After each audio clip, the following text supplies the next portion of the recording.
A new season, new battles, and one crown. Welcome you all. A very good morning from the Cricketers Academy ground number 1. This is the beginning of the new season of the BIMATECH Royal Champions Trophy Season 5, powered by JERSEYSMITH, co-sponsor Euro Bangla Foundation. It is a murky morning here, but the sun will be out soon as we get ready for the first match between the two teams that are facing off each other, the Super Giants and the Dhaka Indians. Just a while ago, Alif Tasneem was out there with the two captains and the match officials for the toss. Well, it's that time of the match when the coin is all set to go up. And for that, I've got the men alongside who mattered the most. The skipper of Dhaka Indians, Rohit Chauhan. The skipper of Super Giants, Syed Mustahid Hussain, and alongside them, the match referee, Hassan Shamim, who's got the coin in hand as well. So who's going to flip? So it's Rohit who will be flipping the coin. Head call. Head is the call from Syed Mustahid. And it's head, which means Super Giant wins the toss and decides to. We're going to bat first. The reasons being? It's a fresh wicket, fresh morning, and want to start a good start, that's why. You mentioned about the wicket, but how big are you looking to score? Close to 200 is our target. So according to the situations and the conditions, we'll figure it out time to time. How is the team combination? It's a full all-rounding team. So we have 9 batsmen and 7 bowlers. All the very best. Thank you. 9:30 ball, huh? Rohit, the toss didn't really go in your favor, but are you unhappy to bowl first? No, we are okay with bowl first as this is our new ground. We never played on this ground, so better we are bowling first. We'll see the condition, how the batting team performs, and if it comes in the favor, we can win this match. Mustahid mentioned that he will be looking to score something around 200, but what do you think? How much runs will be enough for you or like more favorable for you to chase? I think in T20 game, I mean less is also more and highest is also chaseable. So we are okay with it. Whatever they post on the post us, we will try to win this match. What's your team news? How is the camp feeling? It's all good. New energetic team, and this is my first match as a captain, so I have to take it from here. So yeah, team is good. All the very best. Thank you so much. So the news from the center is Super Giants have won the toss and they have decided to bat first. Well, we've seen what happened in the toss. Super Giants winning the toss, electing to bat first and make first use of this wicket. We've been out here just a while ago. We went and had a look at what the wicket was like. Looked a bit dry, but with no cracks whatsoever. Some dry grass really well rolled onto the pitch. Looks like a good batting wicket. There is a mild slope on all ends. And if the batters can get those shots on early, they might get value for their shots. And the shot that you are seeing at the moment on screen is where the first match will be held. This is ground number 1 of the Cricketers Academy. It's not very far from the city center. It's a very good location for some exciting cricket to be held. As we await for the teams to take center stage, I welcome my co-commentator Alif Tasneem, who had to scamper back after the toss. Good morning, Alif. Good morning, Purvis, and hello everyone to all the viewers of Royal Champions Trophy Season 5. We are live and exclusive from Cricketers Academy Ground 1, as you mentioned rightly, and we are hoping for a humdinger of a contest between Dhaka Indians and Super Giants. Super Giants was one of the semi-finalists of the last season of Royal Champions Trophy, which was the Season 4, so they will be hoping to make a mark this season as well. And as the skipper mentioned, that they have a way better team than the last season, so they're eyeing for the championship trophy obviously. But on the other hand, there is Dhaka Indians, who are the underdogs of Royal Champions Trophy. They have done well. They were the play champions, if I'm not wrong, the last season. So they will also love to give them the right answer. Well, just to give our viewers an idea of The teams that are participating in this season's BIMATECH Royal Champions Trophy Season 5, powered by JERSEYSMITH. 8 teams divided into 2 groups. Group A have the Stadium, Inspire Cricket Club, Phantom Cricketers and Lila Cricket Club. And Group B have Dhaka Indians, Linus Sports Club, Amateur Cricketers BD and Super Giants. So the tournament kicks off with a Group B encounter between the Super Giants and Dhaka Indians. The top 2 teams from each group would face off for the cup final through the semis, and the teams that are bottom of the groups would play for the plate championship as well. So prizes all over. And of course, every team will have the motivation to better what they've done in the previous season. It's been a great tournament so far. Moving on to season 5, of course, Nishu Ahmed Chaudhary and his team, they've done a great job. And of course, they want to have another great, exciting season coming in. It's winter and it's the peak cricketing season here in Bangladesh, so we're all actually excited to have this tournament happen. This is weekend cricket. Of course, you're watching the live scenes here thanks to Cloud Live, the broadcast partner as well. Absolutely. And they're bringing all the live actions from the ground, courtesy to Inner Sports Management as well, the online scoring partner of BIMATECH Royal Champions Trophy Season 5, powered by JERSEYSMITH. And as you mentioned about amateur cricket or weekend cricket, this is really interesting, Parvez, in my opinion, because all these guys, they have their corporate jobs, they do office 5 days in a week, and the rest of 2 days, the rest of the weeks, they play cricket. No time for the family, no weekend, no vacation, no fun, no picnic, only cricket. And they even play 2 to 3 matches in a day. This seems insane. But the smiles in their faces, as you can see, looks like they're enjoying this tough life. And of course, cricket is something that we hold very close to our hearts. And what better to spend your weekend than to be out here in your jerseys with your team, as we have a look at the 2 openers that are making way for the Super Giants, the men in deep blue and black. On the other hand, the Dhaka Indians team, they've got a unique design to their jersey as well. Some yellow splashed on black. Will be an interesting battle between the 2 sides. Super Giants could have called themselves superstars because they've got a lot of stars in their jersey. Well, I was having that thought in my mind that we often say star-studded team, but I guess this is the first time I'm seeing a star-studded jersey of a team. A lot of stars on their jersey. And the umpires are also out there in the middle. Ghazi Hassan Shamim has taken his position, and he will be accompanied by Munjurul Hassan Khan, 2 officials for this game. And the third umpire will be Raju Ahmed, will be officiating from the boundary line. So it's going to be a tedious job for both of them, because all these matches in amateur cricket are always intense. The pressure is always on the umpire, and a slight mistake can really heat things up. We're nearly set for the first ball to kick off the BIMATECH Royal Champions Trophy Season 5, powered by JERSEYSMITH. Just to give our viewers a reminder, the toss was won by the Super Giants and they have elected to bat first. The challenge is to score a big one. They've taken up on it. The initial idea from the captain was to score something around 200. Well, to score that, the batters will really have to bat well. And the wicket will have to behave good. The outfield looks very nice. Let's see. It is a fresh wicket, as Alif mentioned just a while ago.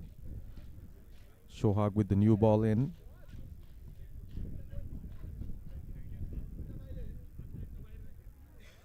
At times we've seen team is going with spin even from the first over.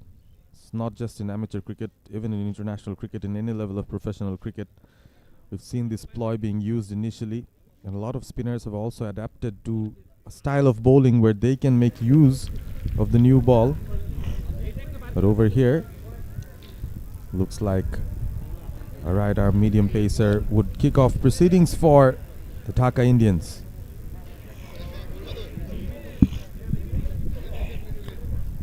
As it looks like it's going to be Mahamudul Motin Shohag with the new ball in hand.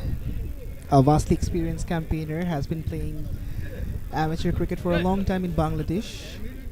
He will have that responsibility of moving the new ball. And as it seems to be, it's going to be a flat wicket. So that's going to pose more challenge on the bowlers to disturb the batters. It's going to be Didar Imran who is going to take the strike. Has got the experience of playing professional cricket as well. Has played Dhaka Premier Division Cricket League previously. And we're all set for the ball number 1. Here we go, ball number 1. Swung and kept low. A tough take for the keeper, and the umpire has some early exercise. White called, so the Super Giants are off the mark. An early hint of swing. Yeah, there was movement. The line was also wide, and that further swing has taken the ball away from the right-hander Didar Imran. This is the problem that the bowlers face, Parvis, as this is amateur cricket. First up, the bowlers struggle a little to find the right channel to bowl at. With time, they adjust and adapt. So that's what Shohag will be looking for. He is warming up, swinging his hand, as you can see, and he will be looking to bowl close to stumps in the next delivery. Didar and Shoaib, the two openers. Didar will take strike. Much better from the bowler. But as was evident from the previous delivery, this one kept low as well. Almost under the bat of Didar Imran, who's standing way outside the popping crease. Usually a ploy taken by the openers, especially against the new ball, to negate the swing.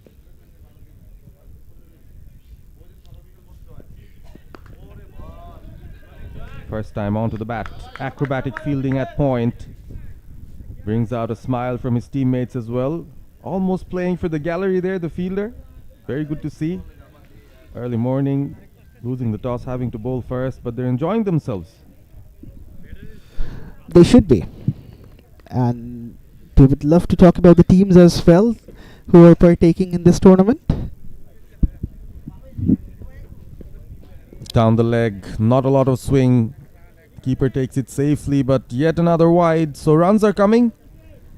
The extras are something that the Dhaka Indians would want to avoid. That's been the problem for Mahamudul Motin Shohag. He's got that slingy action, and perhaps that action is really bothering him to control the line properly. Oh, catch it was the call. A chase for the fielder. Can't reach it. The first boundary of the BIMATECH Royal Champions Trophy Season 5, powered by JERSEYSMITH.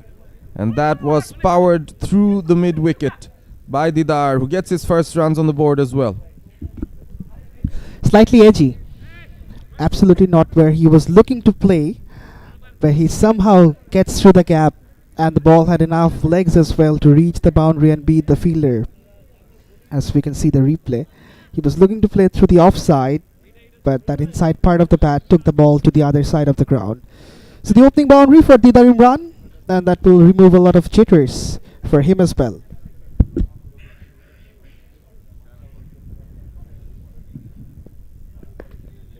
He's got a good willow on his hand. Even a mistimed shot races away to the boundary. This time, better discipline shown by Shohag. Dhaka Indians is a team which consists of the players, the Indians in fact, who are dwelling in Dhaka due to their jobs, their family and the other purposes. Jitin Krishnan was the man who was leading the side for a long time, and now there is a change of captaincy. Rohit Chauhan is the new skipper, and he's leading the team for the first time in this match. So it's a new start for them, new beginning, and they will be hoping to mark the new beginning with a victory. Of course, in the end, it is a game, so there will be one winner. Shoaib will take strike for the first time. Just the 2 extras, a boundary, and then a single. So we've more or less seen everything in the first over.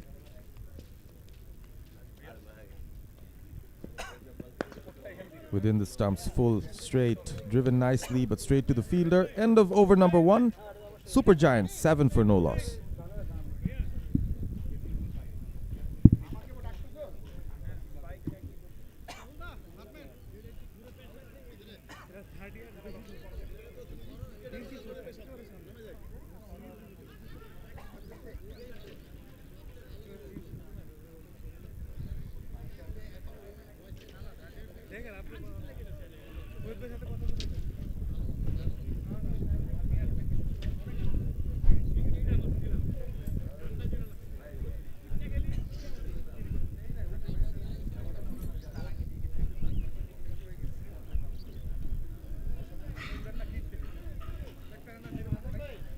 It's interesting to see Shoaib batting up all over again in the middle of the wicket.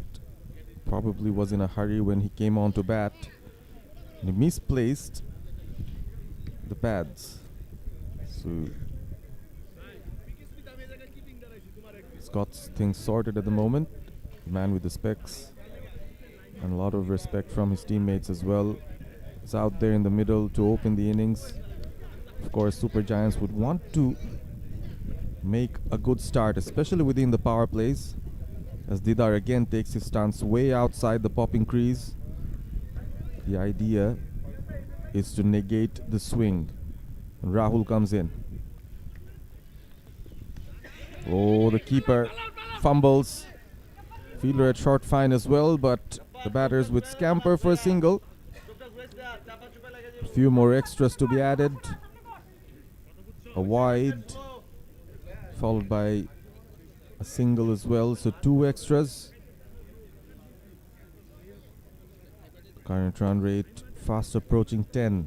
That has been the target for Super Giants. At the toss they mentioned they want to score 200, so for that you need 10 and over.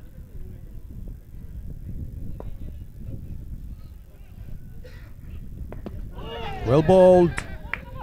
Lots of oohs and ahs around. The Dhaka Indians are chirpy.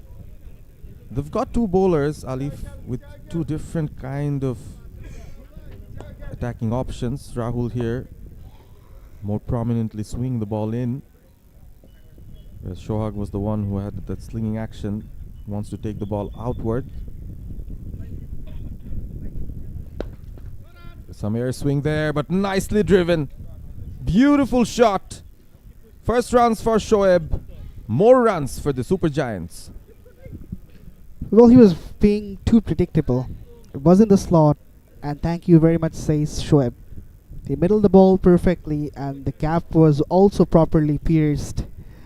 As you mentioned that yes, he swings the ball back into the right-hander, but sometimes the problem is sometimes you get too predictable. Just like that, when it was outside the off stump, the ball pitched, swung back, and Shoaib drove it with utmost ease. Keeper steps up. Short fine is quite fine as well, so I think it's a good field setup for the bowler. You need to have someone behind the wicket to help the wicket keeper. If the ball is swinging this much. 5 runs off the over already.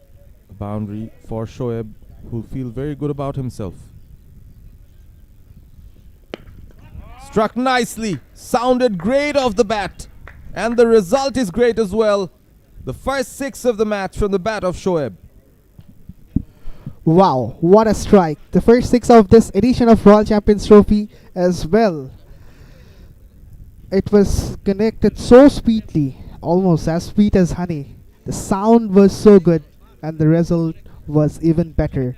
Straight down the ground all the way for a maximum. Shoaib Muhammad will be on the peak of his confidence after hitting this blow.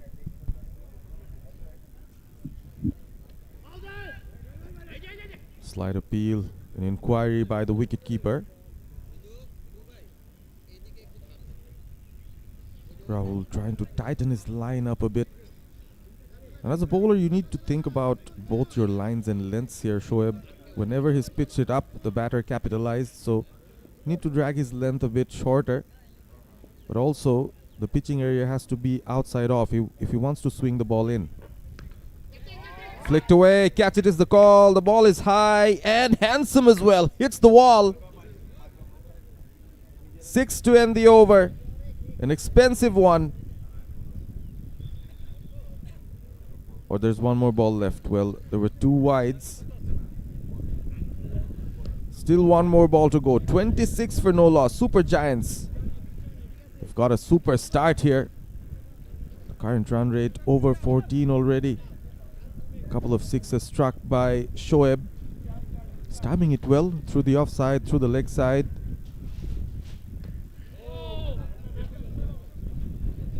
End of the second over now, finally. Super Giants move on to 27 for no loss.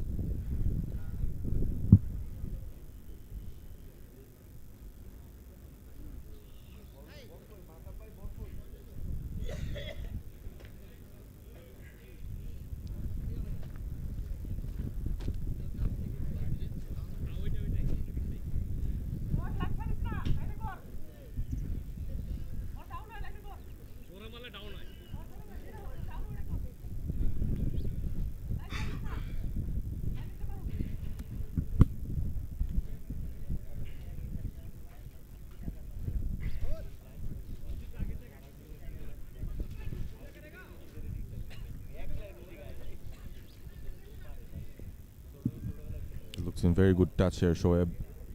Struck a couple of sixes in the previous over. A boundary to his name as well, so 17 of 7. That struck well. He loves hitting it straight, over the top. Has it broken something? He might have broken the spirit of the bowler with that shot. Beautifully struck. Stand and deliver. He played that shot with a lot of power and elegance as well. Shohag has been slapped out of the park for a 6. It went like a missile to the dressing room. Struck it well, but not well enough. It just went high.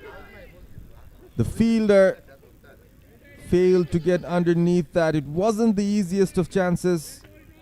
Fielder ran in, looking high up in the air. Initially I thought the ball was going the distance, but it just went straight up. Absolutely mistimed by the batter. Somehow survives. Yeah, it was a skyscraper. A lot of height but not distance. The fielder made a valiant dive. Then again couldn't really grasp. A good delivery from Shohag to make a comeback. Slightly pulled the length back and the ball was swinging away as well from Deidar Imran. But this is what really happens, Parvez. Shoaib Muhammad is the one who loves to take the attack on the bowler. And he really destroys the confidence of the bowler right from the beginning.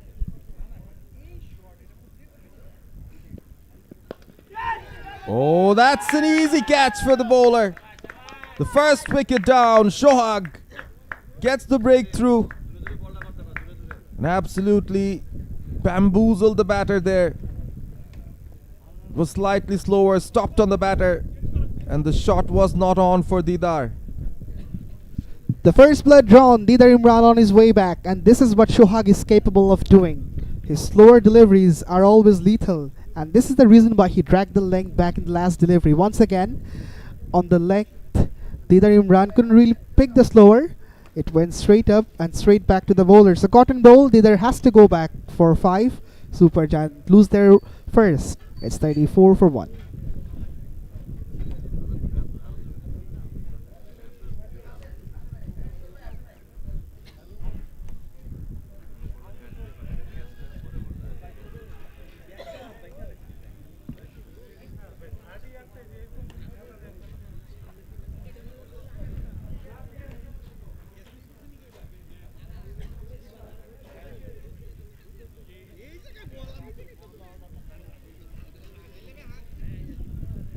bit of discussion between the Dhaka Indian bowlers and the fielders as well. They've made a breakthrough. They've got the breakthrough. Of course, not of the aggressor. Shoaib is still there on the other end. 24 of 9. They've got rid of Didar. Very experienced, very much capable, and that's how it happened. Brilliant bowling from the bowler. Keeps on trying to bowl outside off. This time another wide. The Dhaka Indians bowling a few extras here.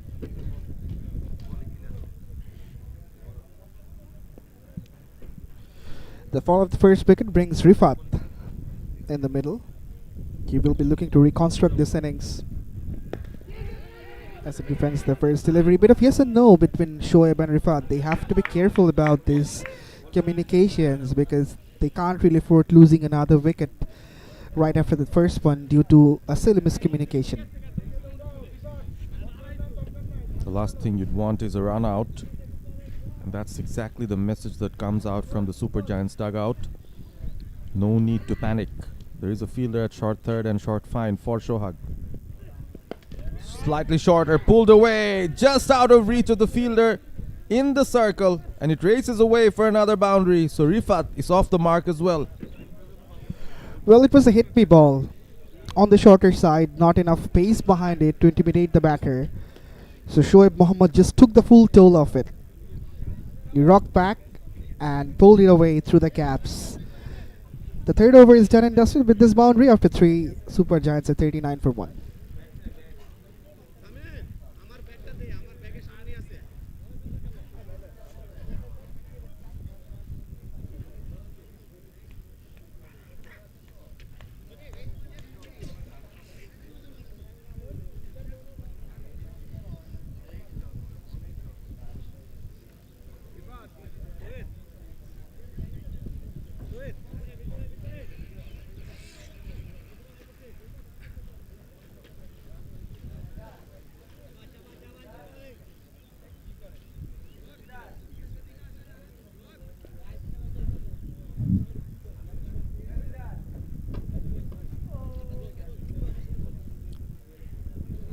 Shoaib back on strike. Has seen his partner get out in the previous over. He's just faced 9 deliveries. Raced off to 24, a couple of sixes, a couple of boundaries. Again, almost an opportunity there. Abhijit, fielder, creating chances here. The Dhaka Indians. Yeah, they should be pumped up after picking up the first wicket. They should have that urge of creating that pressure on the bowlers, on the batters, in fact, of Super Giants. Waited for it. And there is protection in the deep, or yes, there is.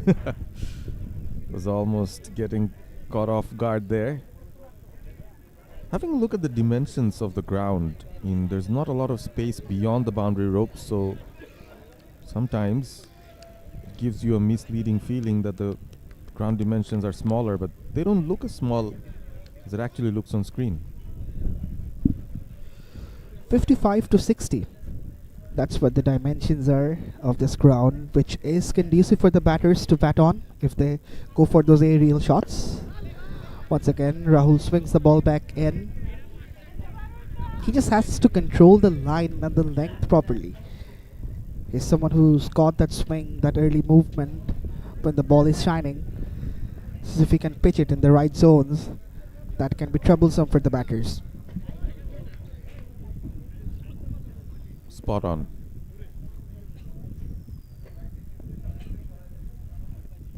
Again, some air swing. Very unlucky, the bowler. Can't believe the ball did not hit the stumps. A peach of a delivery from Rahul, and this is the line and the length I was speaking of. Slightly outside the off stump, and that extra bit of swing almost took the bails off. Oh, whiskers away. Just whiskers away from the stumps, and he is in disbelief that how did it miss the stumps? Good job by the keeper to get behind it on that occasion. Rifat struggling with the swing that's coming in. Not a lot of foot movement, just going through with his shot. Just seeing him do a shadow as well. The only issue here is need to keep an eye on the ball and try and play it late. This is a fantastic over in the context from Rahul. No wickets, but no less than a wicket. The impact of this over, just a single coming from it. Doesn't have a long run up. Depends on swing mostly. Excellent over comes to an end. Just the one run from it. After 4, Super Giants 40 for 1.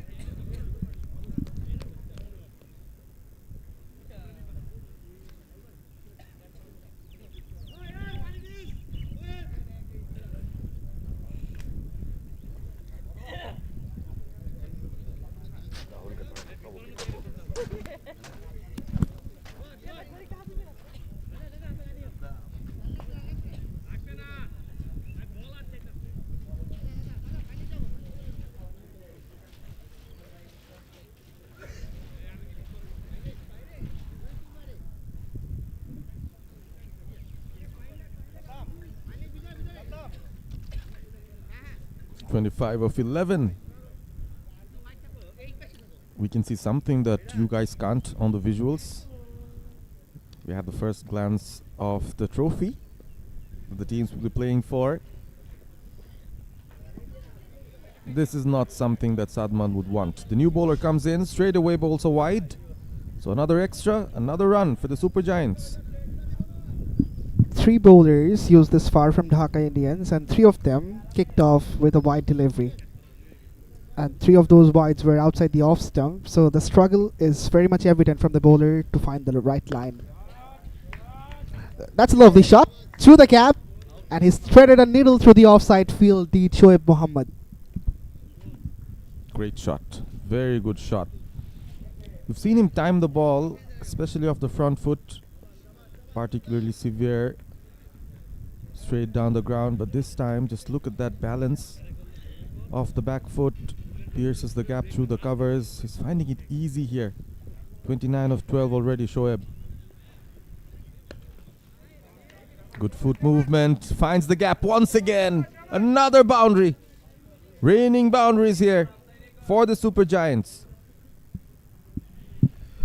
It's 2-2 for Shoaib, and Saddam, the new bowler, will be right under the cosh. He was struggling to find the right channel to bowl at, but he's been hit with 2 boundaries back to back. And he's the guy who's not gonna die wondering. On the pads, and he clips it with a lot of easiness, or what should I say? I mean, that was picturesque. Always you love seeing shots like that. And this goes over the bowler's head, straight back over the bowler's head for a boundary. So 3 boundaries on the trot. Is it a boundary? Is it a boundary? No, it's been stopped. A fielder intercepted. Well, our vision was blocked as we couldn't really see what's happening on the ground. And it wasn't visible on the screen as well. So apologies for that. This time finds the gap. This will be a boundary. Turning out to be a very expensive over here from Saddam, as the 50 comes up for the Super Giants as well. Perhaps he heard me. He heard me screaming off a boundary. He said, okay, hold on. I'm going to hit a boundary in the next ball. And that's the first boundary for Rifat as well. He was struggling in the last over, but found some rhythm. And let me tell you, someone who hasn't found his rhythm at all is Saddam, beg your pardon. Struggling at the moment. Wide to kick off the over. Another one that goes down the leg.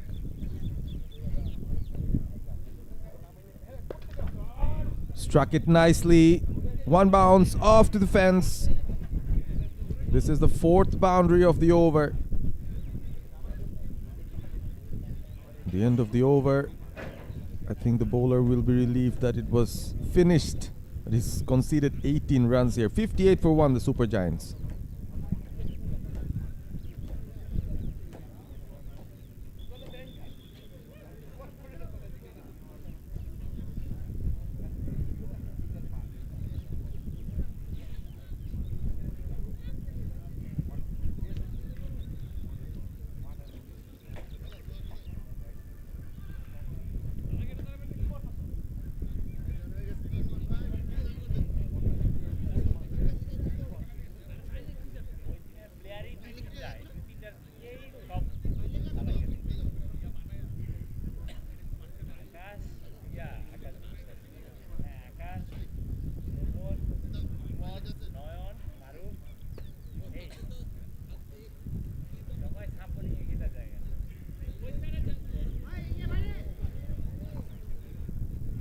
Ghaffar with the gloves on. He's got a task in his hands. His bowlers have been swinging the ball both ways, so he's had to contend with that. And now we'll have to contend with Deepu, who's got HRD on the back of his jersey.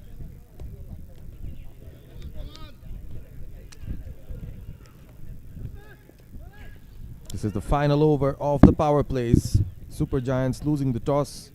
In fact, winning the toss and electing to bat first, are on 58 for 1. Short.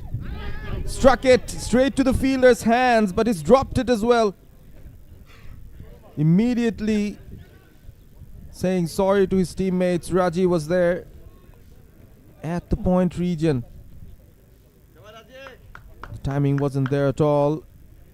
Reverse cup gone wrong for Razi. Apologies to his teammates. Another opportunity created by the bowler. The fielders will need to latch on to those catches. Much better there. Look at that carry and movement. The keeper taking it over chest height. So HRD is going hard here, Deepu. Excellent channel. He's got some swag and style about him as well. Just look at that headband that he's wearing. So he's bringing in some intensity into this game.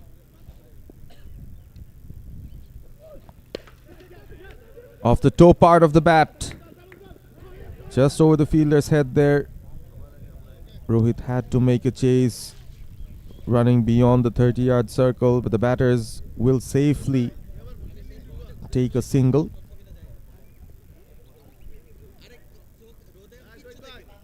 Deepu has been bowling at good lengths here, not giving the batters anything to drive. Just trying to keep it within the 6 to 8 meter length. Under edge, not timing it at all. Shoaib, he's been off strike for a while. That might be a bit frustrating for him since he's been the one that has been scoring the bulk of the runs here, 35 of 16. They're already going at over 10.5, which means the projected total is 223. It is a smaller ground, so both teams will have that on their minds, that they need to score at least 200 here. I think that could be a par score, competitive score. Deepu has recovered a lot from the disastrous over in the previous one. 18 conceded, and here just the 2 runs of the first 5 balls, so we'll have to finish it well. The final over of the power plays. The enemies, Shoaib, frustrated with himself. A great over, a comeback over from Deepu. After 6, the Super Giants 60 for 1.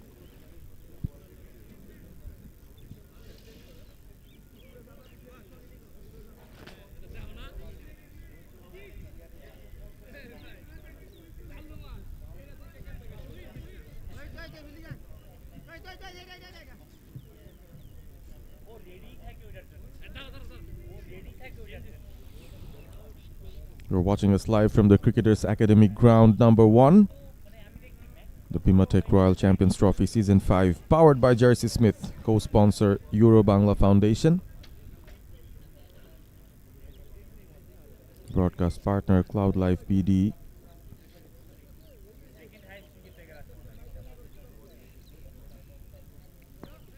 It's been a giant effort from the organizers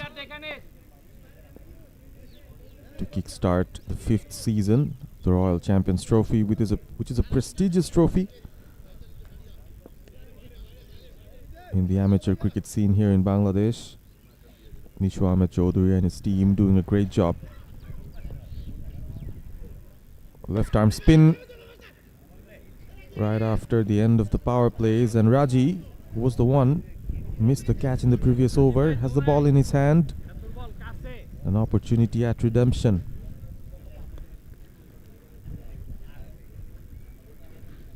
There will be gaps for the batters here to get those singles. Field is well spread out.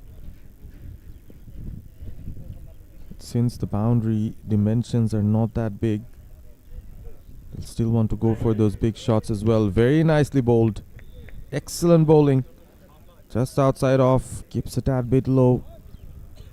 We've seen a few deliveries not bounce a lot, especially when bowled at the fuller length. So there are areas in this fresh wicket which the bowlers can make best use of.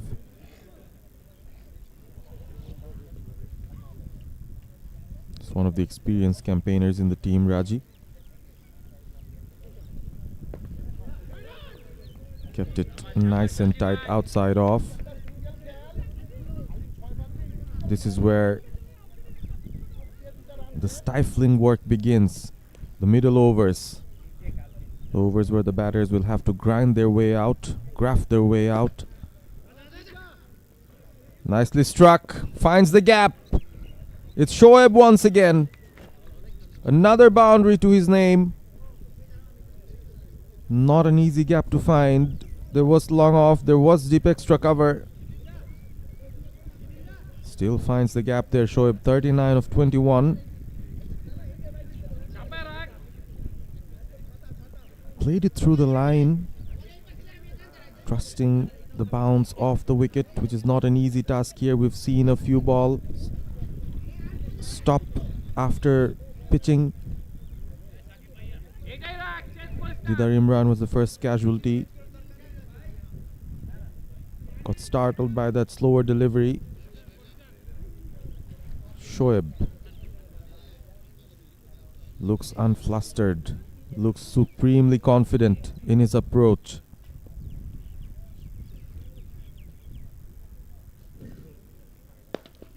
Some width given. Hit straight. Hit flat. And straight to the fielder. No mistakes made. Another big blow from the Dhaka Indians as they pick up Shoaib, who was going great guns. Shohag with the catch. He's been all action. Picked up a wicket with the ball in hand, and now at long off, taking an easy catch. Shoaib walks back, dejected, disappointed. 39 of 21 to his name, 65 for 2, the Super Giants. Shoaib Mohammad, a strike rate of 177. And Raji, in his first over, picks up a wicket.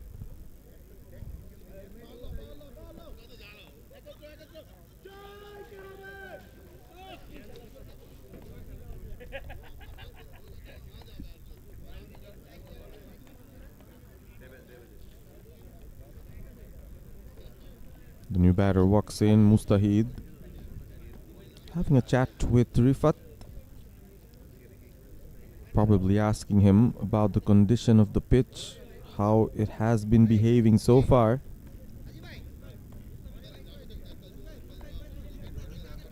The current run rate slightly under 10 now, as a result of a couple of good overs there. The final over of the power play went for just 2 runs, and then this one, 5 runs and a wicket. So the Dhaka Indians making a comeback of sorts. That's how the wicket fell. That's how Shoaib fell. Fell straight into the hands of the fielder at long off. Nice catch to cap things off for the Dhaka Indians.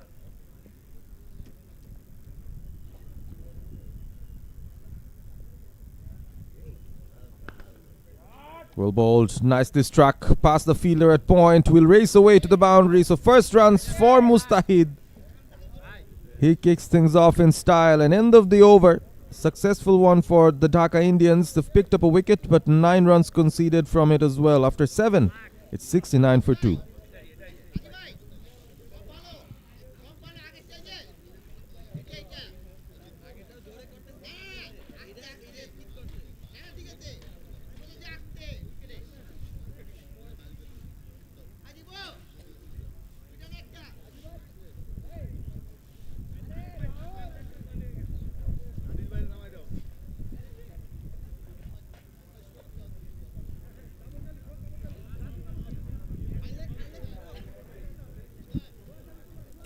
Deepu with his second over.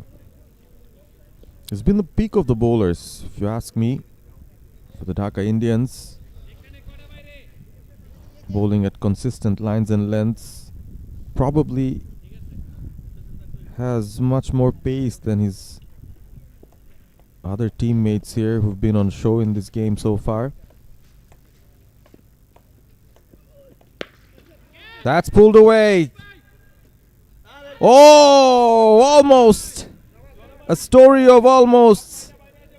The umpire will signal a 6 there. Ghazi Hassan Shamim. On the other hand, this is Munzurul Hassan Khan with the signal. Could have been a wicket, but instead it goes all the way, deflected off the right hand of the fielder. As we've mentioned before, there's not a lot of distance beyond the boundary rope, so the fielders will really have to be on their toes. Nicely struck once again, finds the gap. This is good batting from Rifat. Kind of counter-attack you need as a batting side. A lot of width given there by the bowler. He'll know what he did wrong there. Can't keep a field set for that kind of a delivery. An arm raised, an apology by the bowler. Needs to keep it tighter here, Deepu. Needs to recall what he did in the previous over. It was an almost perfect over from him. Pulled away. So the bowlers here will actually have to bowl to their field. Cannot give a lot of width, cannot bowl short. The margin of error is just too minimal.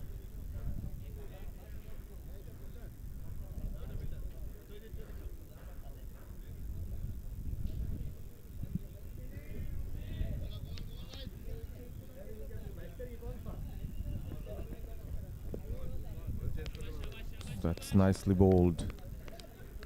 Almost a forceful shot by Mustahid. 11 runs of this over as well, so they're really at par with what they want to do here. A 200. Yeah, absolutely. The skipper really mentioned that during the toss. Steps down the pitch, does Mustahid. Doesn't really find the middle of the bat. Bit of yes and no. And eventually they decided against that single. The big scalp has been lost. Shoaib Mohammad was going great guns, has been dismissed. And the skipper comes out to bat, who's got a wealth of experience under the belt. Has led the last man stands Bangladesh side as well, Syed Mustahid Hussain. And was the skipper of the World Cup winning last man stands Bangladesh side. So he's got that experience of playing amateur cricket for a long time in Bangladesh. And he knows how to face these debacles for the sake of his team. Slightly aerial. And we'll find the boundary. Well, found the gap pretty nicely there. Did justice to the appreciation given by Alif here to end the over as well. After 8, so Super Giants 84 for 2.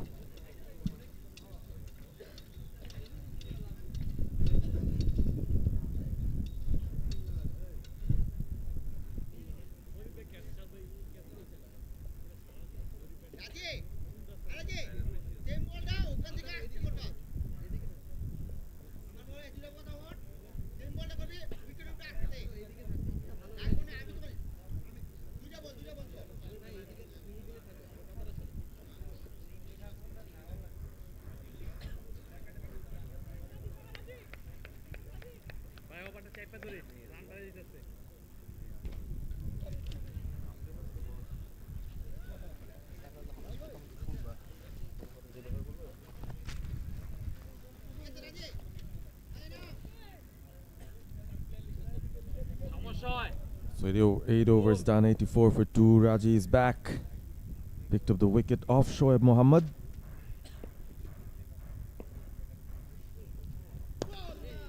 Nicely bowled. Well played as well. Good shot is the call from the dugout. Milking runs will be important in this point in time for Super Giants. The batters have to rely on the singles, and of course, boundaries will come, but the flow of the runs shouldn't be hampered. And that's what Rifat and Mustahid will be eyeing to do.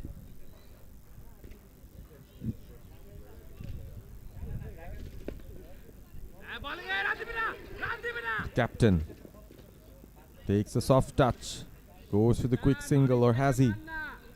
Yes, they've gone through with it. Keeper almost losing his bearings there, the helmet off his head. That's the level of effort that the Dhaka Indians have been putting since the beginning. Not very Syed Mustahid light batting, because right from the inception of his career, he used to be a swashbuckling batter. No feet movement needed, nothing is needed. What needed was his power and his position. He used to just thump the bowlers out of the park. That was his style of batting. That's nicely cut. Backward of square, and it's going to trickle away to the fence. Rifat gets a boundary. Both the batters looking good now. The skipper, 9 of 5, and Rifat making a slightly cautious start. Now suddenly opening up. Not a lot of width given. Can't say the bowler did a lot wrong there, but the position of the batter was really nice. Waited for it, played it just underneath his eye line, played it late, helped him to find that gap as well. 90 for 2 already, so approaching the team 100 here. Super Giants, probably a good toss to win. If you get a good start, if you get a big score, you immediately put a lot of pressure on the chasing side.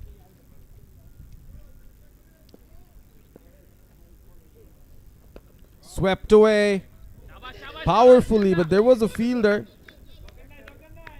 Batter would feel slightly unlucky there. Jitin Krishnan was the one, and he did exceedingly well to prevent at least a single. The former skipper of Dhaka Indians, another experienced campaigner, so he'll also have his tails up to serve for the sake of his team. But it's a decent over from Raji, 6 runs from it. And he's the one who picked up the massive wicket of Shoaib Mohammad as well. Yeah, a decent over from him. Even the boundary scored by Rifat in this over was not a result of bad bowling, but that was good batsmanship. So he's kept it tight here, Raji. Little bit of width given there, Mustahid. Onto it quickly, will pick up a single. So 10 runs or 8 runs of the over. After 9, it's 92 for 2.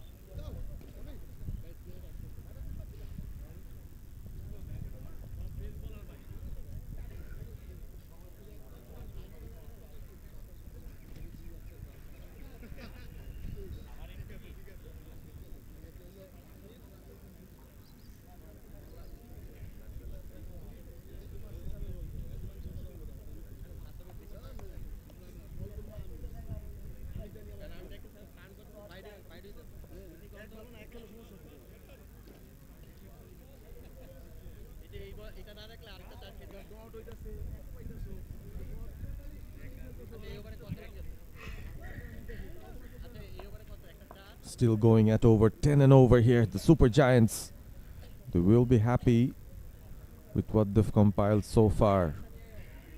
The two batters getting their footing in here. Well bowled. This looked sharp for most occasions, Deepu. Rattling the batter with some pace and movement. And look at that zip of the surface. He's the only one who's extracting that amount of bounce. And they struck at the gloves of Syed Mustahid. He was also puzzled seeing that amount of bounce. But Deepu has been bowling so well. He's almost unlucky to concede 15 runs from his previous one. This time, slightly fuller. Hit straight and hit long enough. A counter punch from Mustahid. It was not just raw power, but a lot of timing in it as well. Yeah, absolutely. Wasn't that shot where the brute force was applied, but the timing of the ball was so nice that it took the ball out of the park. There was pace behind the ball from Deepu and proper usage of that pace as well. Just look, he really checked that shot, not went with the full flowing drive, and it was enough to beat the fielder at long on and go all the way. Follows it up with a single. This is very, very good batting. The experience showing from the two batters here. Just one off the team 100 here, Super Giants. Yeah, they're scoring with the rate that their captain mentioned. For scoring 200 in this track, you need to go with this rate. In fact, in any track, of course, you need to go with this rate of 10 per over, and that's what they have been doing. They're currently going with more than 10. Effort ball. You could hear the grunt from the bowler. No foot movement. Tried to play it off the wicket here, Rifat. Interesting to see Deepu bowling his third on the trot. I haven't seen a lot of spin, just Raji, the one spinner. He's mostly got some swing bowlers up top, followed by this guy who can actually hit the deck hard. So this is a very good option that they have in the middle overs, where he won't be thinking a lot about swinging the ball, but mostly trying to hit the deck hard, challenging the batter on the bounce, on pace as well.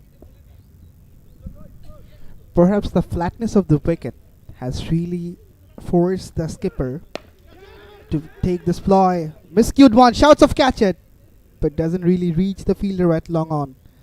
So as we were discussing that 3 fast bowlers used this far, only a spinner Raji.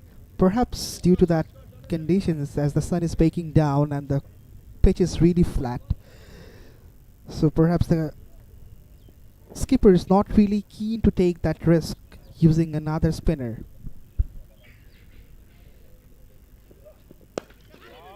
Again, has he timed it well enough? Yes, he has.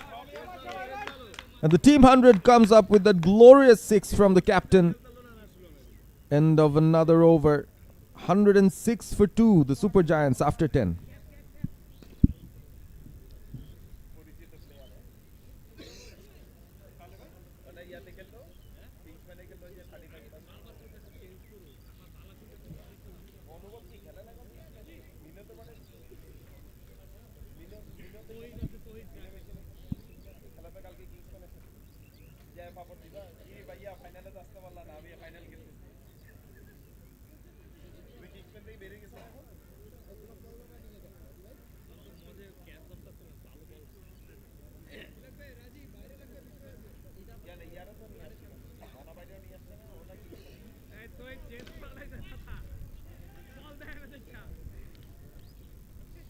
So this is how the batting card looks like. Shoaib Mohammed was the one to score great runs, 39 for 22. Rifat is the one who has been in the middle for quite some time, 32 from 21, accompanied by the skipper Syed Mustahid. And Mahmoud Al-Mutin Shohag and Soyad Raji were the bowlers who got picked. And certainly Raji was the pick of the bowlers, 17 for 1 from his couple of overs, and 7 dots produced, which is really great to see. Raji back for his third over. Rocks back to the back foot as Rifat works it away towards deep mid-wicket. But speaking of Syed Mustahid Hussain, because this seems to be his version 3.0. From the beginning, he was a belligerent hitter of the cricket ball. But for the last few years, he's molded himself in a way where he loves anchoring these innings.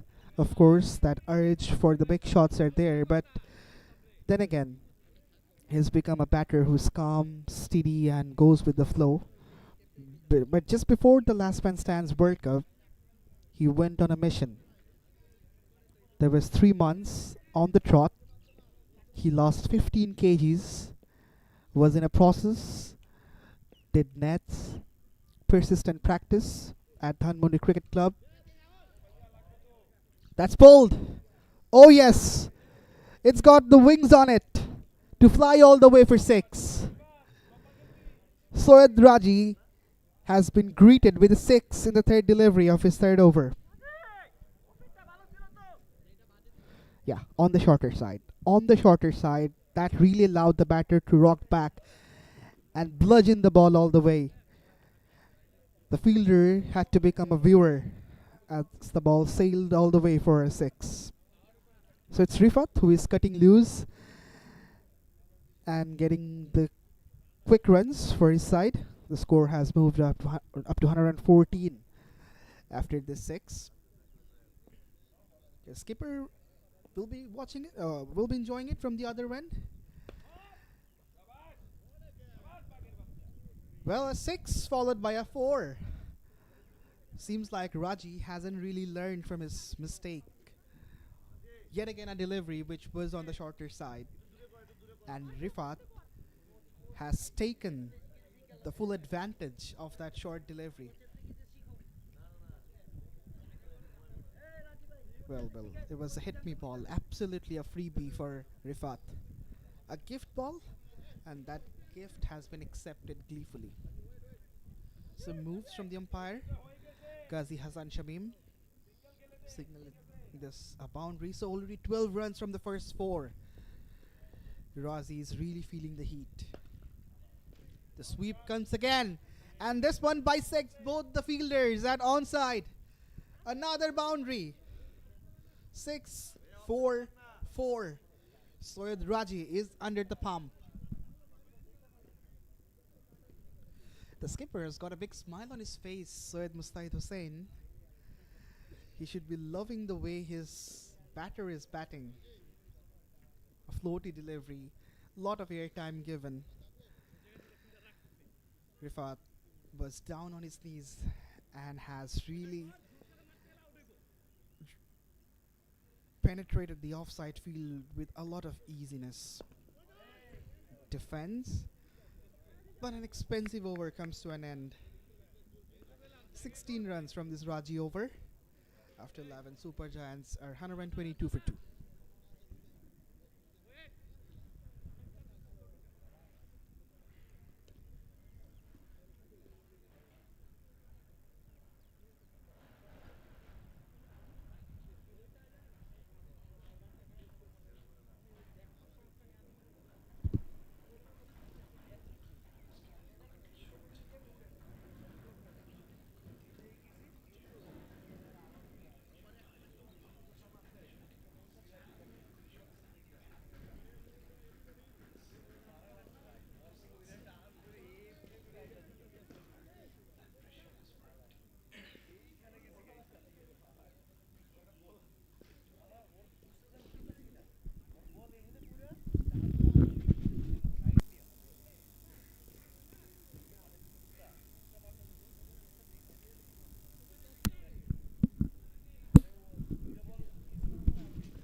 Saddam has been brought back for his second over. Was really expensive in his first, and that was the most expensive over of this game as well this far.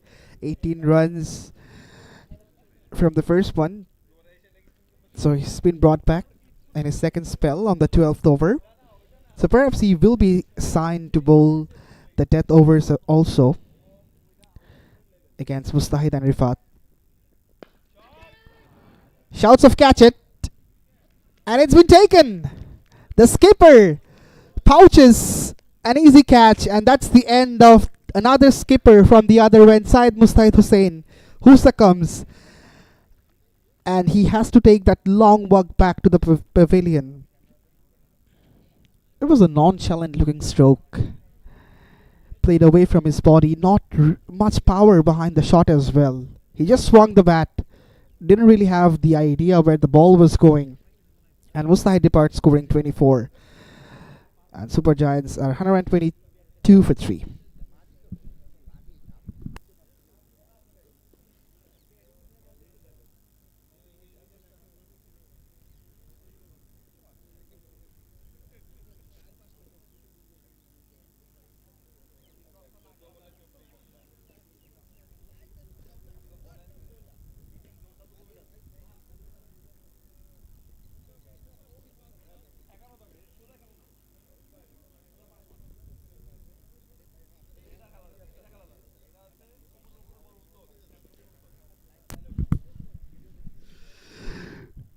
Right, so that's the replay of the last wicket. A miscued shot from Syed Mustahid, which landed in the hands of Rohit, who was having a bit of juggle with the ball. He will be over the moon after picking up the big wicket of Syed Mustahid. And the third wicket brings Faisal Ahmed in the middle, the pace bowling all-rounder.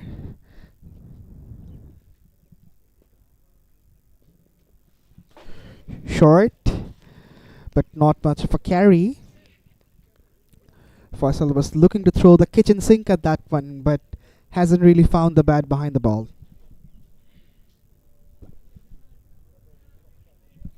The current rate is above 10.5, which is very much positive for Super Giants, but Dhaka Indians would love to pull that one down. That's struck hard, but finds the fielder at long off. Mahmudul Motin Shohag was down there. He's been one of those proactive fielders who can take those catches and prevent boundaries. The tall right-arm fast bowler.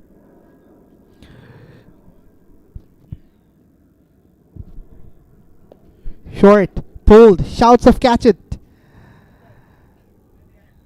And it goes all the way. No one was out there to catch. And it's the 50 for Rifat as well. A majestic way to bring up his 50 with a 6 over mid-wicket. A poor delivery. Absolutely a gift of a delivery from Saddam. And Rifat says, thank you very much. I'm going to fetch my 50 with a 6.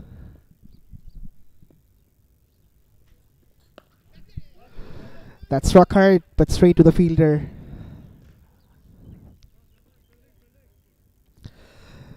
"12 gone. After 12, it's 130 for 3.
Raji's back for his 4th and final over. Beats the fielder at cover. And beats the fielder at deep extra cover as well. A cracking stroke to kickstart the 13th. Raji has been welcomed with a 4. His 4th over begins with a 4. And Rifat is having a move on. Well, he is absolutely enjoying himself in the middle. But Raji, what he's doing wrong is he's offering deliveries which are not enough tossed up. He needs to be as full as possible to block that opportunity when the batter is going backward. Yet again, struck hard but finds the fielder at the deep. One of the boundary riders prevent the boundary.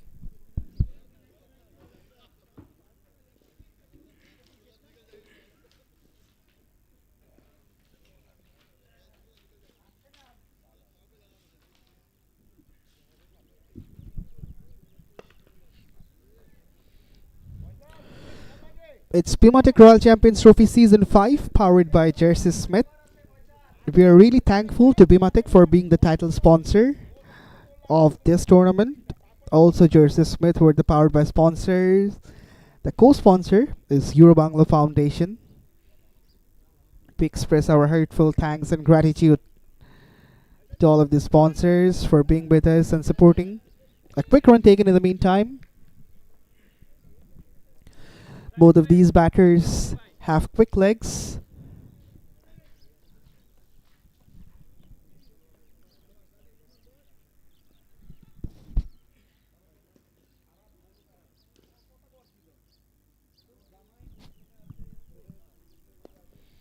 Well bowled. Some air and also not that shortish like the first delivery where Raji was hit for a 4. So after being hit for a boundary, Raji has been really strong, made that comeback, considered 4 singles, but no boundaries after that.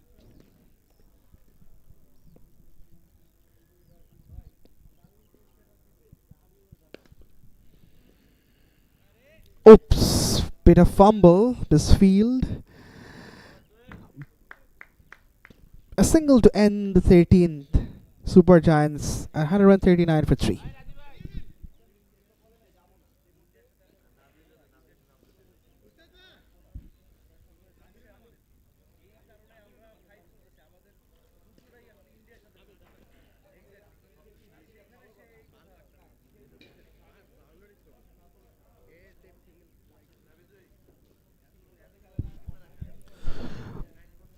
So this is how the batting card looks like. Rifat has been the pick of the batters, 61 from 32, almost going with the rate of 200.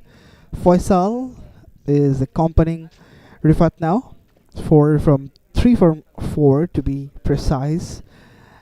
And initially it was a complete Shoaib Mohammad show,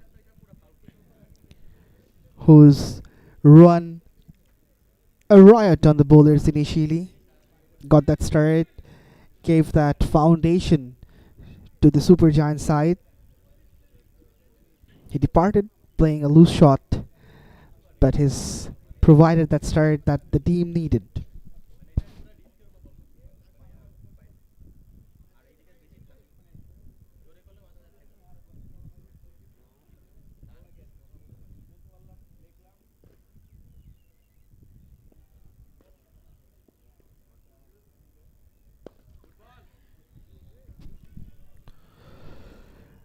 So, a new bowler being introduced. It's Jitin Krishnan, the former skipper of Dhaka Indians.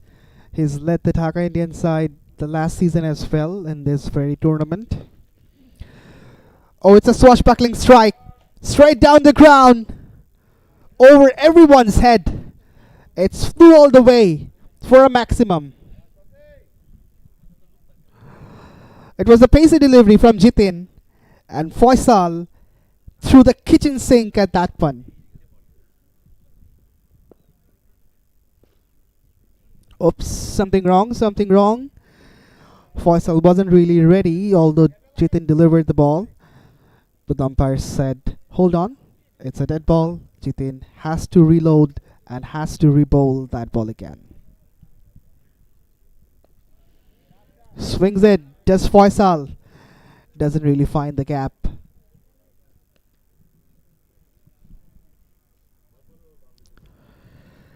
The approach from both these batters is very much evident. They are going to take on the bowler. Jitin seems to be a part-timer, and the batters are opting him to be aggressive. And they're trying to keep a foot on the accelerator as well. Big swing! Fielder under it! Rohit once again! His snaffled a very good catch. And that's the end of Faisal. Once again, a pacey delivery from Jitin Krishnan. His eyes lit up. Went for that swashbuckling strike, but was a mistimed shot which ended up being caught at the hands of Rohit. Faisal perishes, scoring 10 from 7. Super Giants are 148 for 4.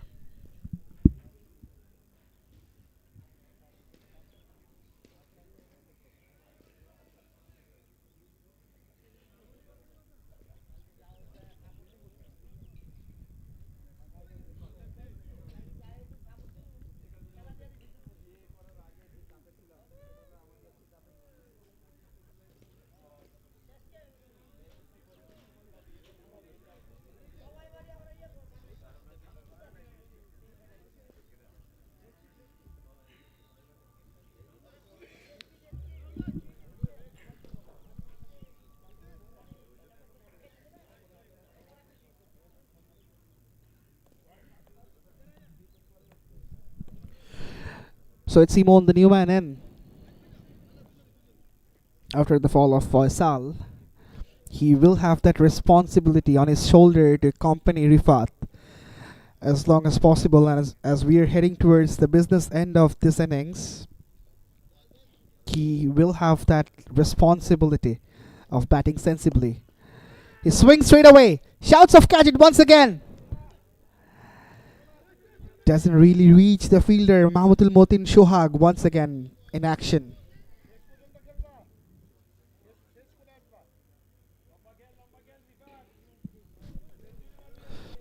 Well, this can be an advantage for Super Giants. We will get back to that discussion as the 14th over gets done. A productive over for Dhaka Indians as they have broken through. After 14, it's 149 for 4.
So it's going to be Rahul to bowl the next over.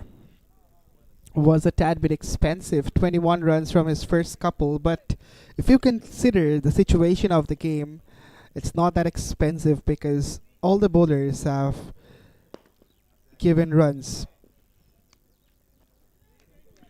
Well, it's a boundary which is not that long. The dimensions are 55 to 60. As a result, it's really conducive for the batters to hit those long balls and score some quick runs.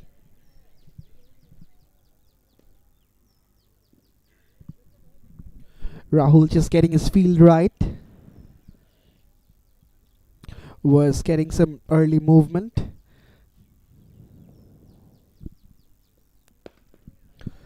That swung straight down the ground, all the way for 6. A strike and a half from Rifat. As I welcome Mohammed bin Parvez to the comm box. Welcome, Parvez. What a welcome. What a welcome. The teammates from the dugout of the Super Giants, they keep on mentioning one thing. Rifat has to go big. He has an opportunity to score a century. That's what his teammates are urging him to do. This kind of shots will really help that cause.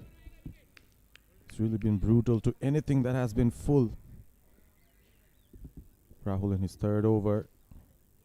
28 runs conceded. It's been under a little bit of pressure here.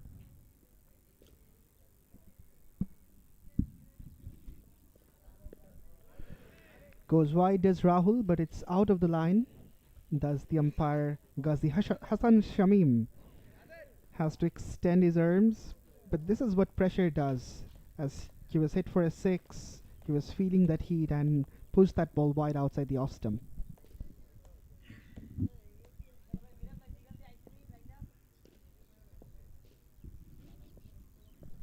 Oops, this is ominous.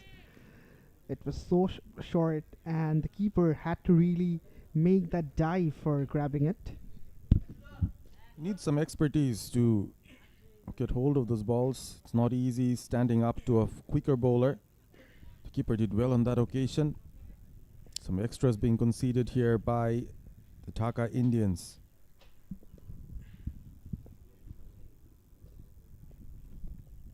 Oops, this is the third wide in a row. Rahul is struggling to find the right channel to bowl at. He's persisting with that plan of going outside the off stump, but he's not succeeding, so he needs to rethink about his ploy. He's kept his field set for that shot through the offside. He's got a deep extra cover, a deep backward point as well, a long off. So he's got protection in the deep. He needs to channel his deliveries closer to the stumps.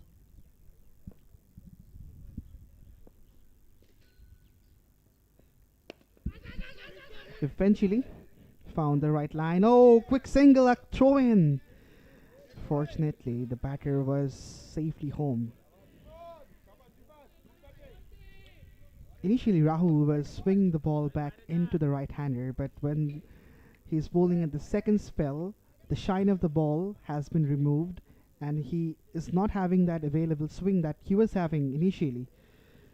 So that's the main problem, but it could be a very tight competition between Imon and Rahul as he was moving the ball into the right-hander. It could move outward to the left-hander. Struck hard. Aerial. Fielder lining up. No, it's above his head. No, is it? What happened? What happened? It's taken. It's taken. Once again, it's Rohit, the skipper, and that's his third catch. Goodness me. Now this is a predicament for the Super Giants. As soon as Imon struck that, his teammates thought it was going all the way. That wasn't the case. He departs for just the 2 runs to his name. Rifat stranded on one end. Imon gone for 2. Caught Rohit, bowled Rahul. The double R's doing the job for the Dhaka Indians. The 5th wicket down. Wickets keep on falling here, Alif. And this is something that will be in the back of the minds as the Super Giants would really want to play out their 20 overs and get to a score of above 200, which they easily could reach. But for that, they need to have wickets in hand. Too many shots, Purvis. They're trying to take on the bowler in every over, and every batter is having that confidence that, okay, I can hit from the first ball. At times it feels like the batters realize the boundary dimensions are not that big. Their eyes lit up. They feel they can clear the boundaries, and we've seen quite a few of them hole out in the deep. So that's some sort of readjustment that the batters need to make in their minds. Yes, the dimensions are favorable for the batters, but you need to strike it and time it well in order to get those big shots in. Shaun Chaudhary, the new batter in, another left-hander replacing him on.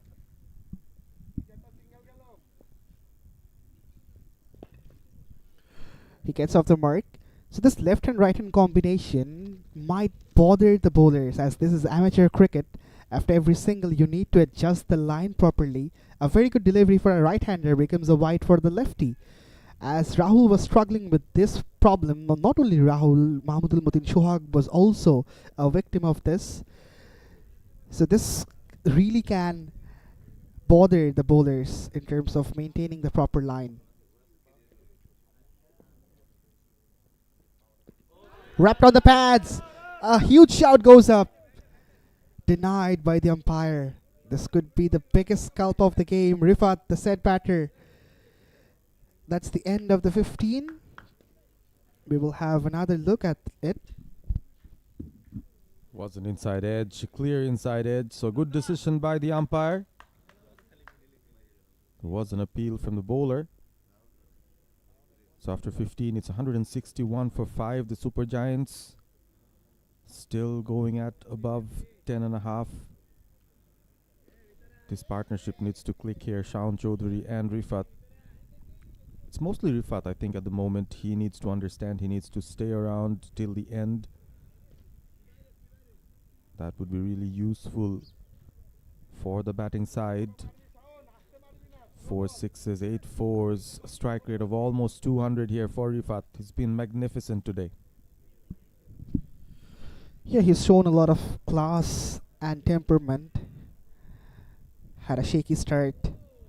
Then again, he's found the rhythm and shown a lot of character. Has hit those balls which were deserving that proper treatment, and also held this innings from one end. Jiten Krishnan back. Struck straight. Ooh, past the bowler himself. Saved by the fielder. Only a single. Is it a save? No, it's a boundary. It's a boundary straight down the ground. The fielder made some effort, but that went in vain. It was struck so hard that even the camera crew found it difficult to follow the ball. And if you're being harsh to the bowler, you could actually say he might have missed out on a cotton ball opportunity. And what a comeback from Jitin. This is his second over. He's keeping the batters honest, on their toes. Picked up a wicket already. This is the new batter who's on strike, Shaun Chaudhary. Jitin was a tad bit expensive in the last over, but picked up a wicket. So he may get hit away for boundaries, but he's got that knack of picking up wickets. I'm a little surprised seeing him being brought after 13 overs. The skipper Rohit might have had this ploy that he will deploy Jitin to bowl at the death overs maybe.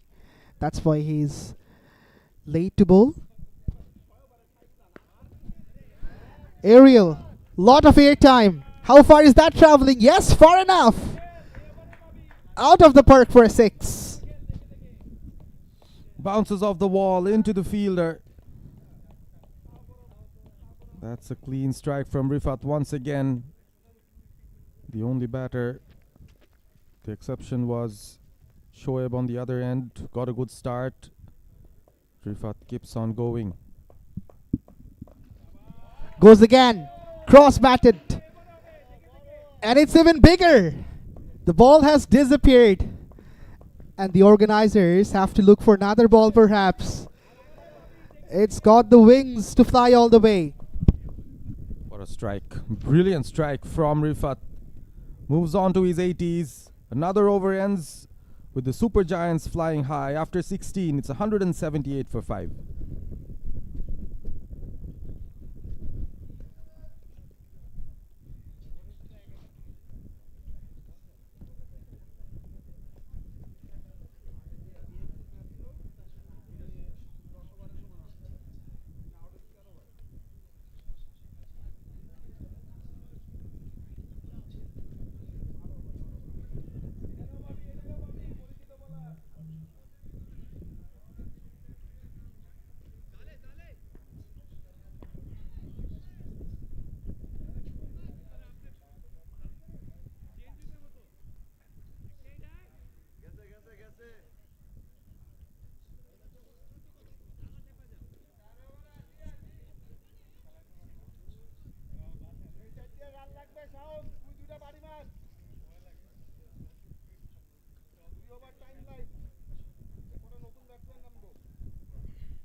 Mahamatul Mutin Shohag is back, and he's back with a boundary.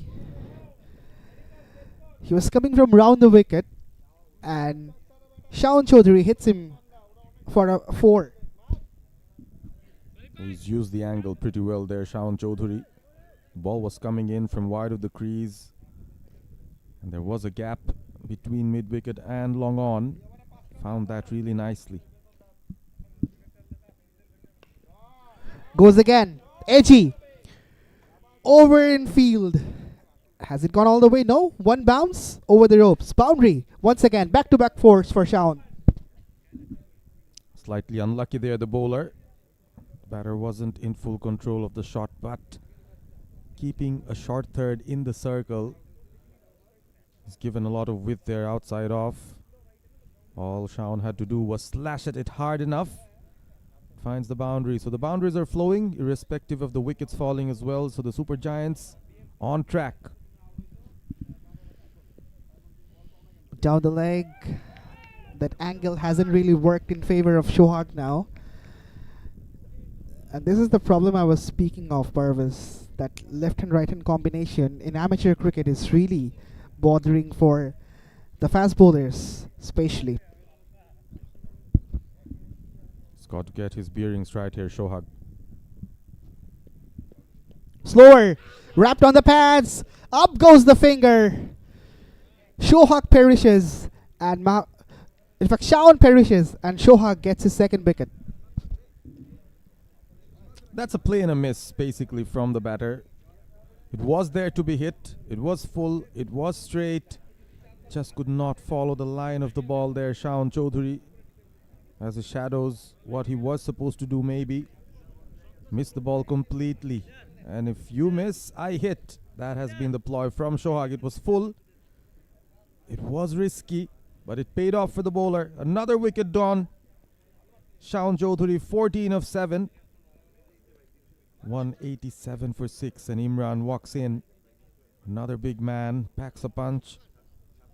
Rifat welcomes him, and probably also might ask him to rotate the strike a bit so that he could get more of the strike here. 82 of 39, what a magnificent innings he's had. This is the first match of the BIMATECH Royal Champions Trophy Season 5, powered by JERSEYSMITH. And in the first innings of the first game, we're about to see someone going and scoring that big one. So it's been a very entertaining game so far. The battle between bat and ball. What you're not seeing on the screen is the keeper is on his back at the moment. Might have been some difficulty that he's facing. We've seen him take quite a few good takes behind the wicket. It has been a difficult one for him. Abdullah Al Imran, the new batter, will have to wait to face his first ball. Well, we've seen another Imran. Didar Imran was one of the openers who got out as the first batter of this match. And now it's Abdullah Al Imran. But if we talk about the last wicket, Parvez, Shaun Chaudhary perhaps couldn't really read the slower delivery. It was an off-cutter, pace-off from Shohag. He threw his hands at it, but that ball had lack of pace and kept low as well. So that was curtains for Shaun, and of course an easy decision by the umpire as well.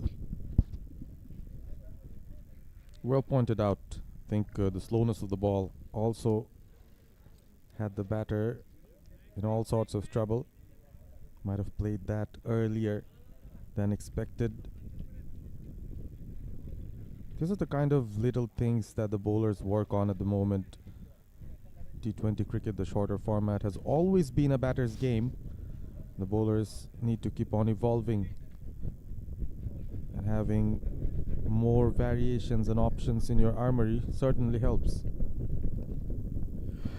Squared him up, and the first ball, Abdullah Al Imran doesn't find the single, does he? He does find the single and gets off the mark. But what he's done well is he's brought Rifat back on strike, the man who is going great guns, and he will be eyeing for his 100 as well. It will be so unfortunate if he gets out without scoring the 100.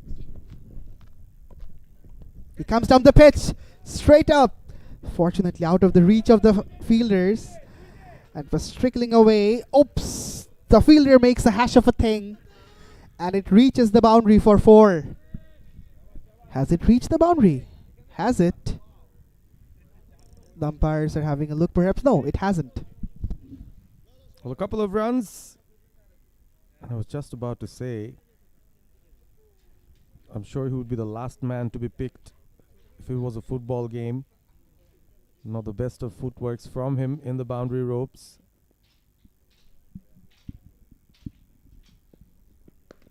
Slower delivery onto the stumps.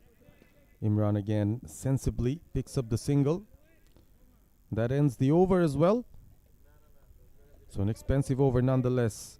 After 17, 192 for 6, the Super Giants.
Deepu is back for his final over, and once again he kicks off with a wide delivery.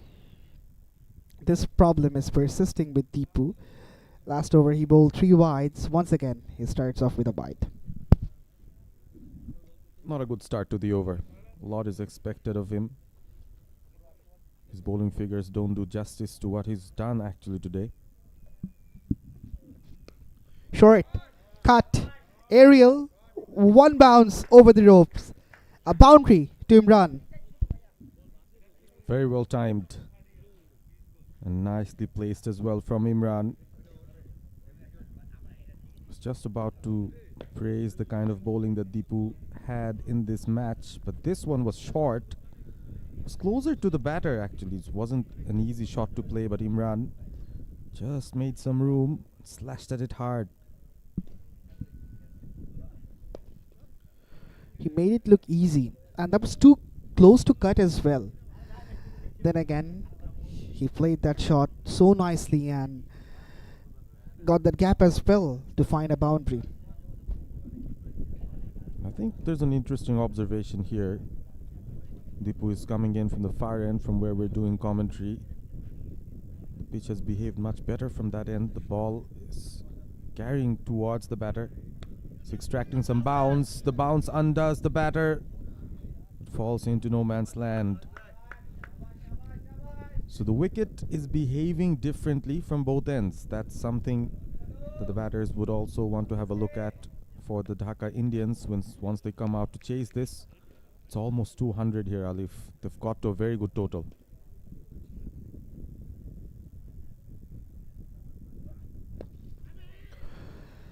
That's a better delivery on the leg stump, and there was a hint of movement as well in the air, but quick running between the wickets. Excellent piece of running between the wickets from Imran and Rifat.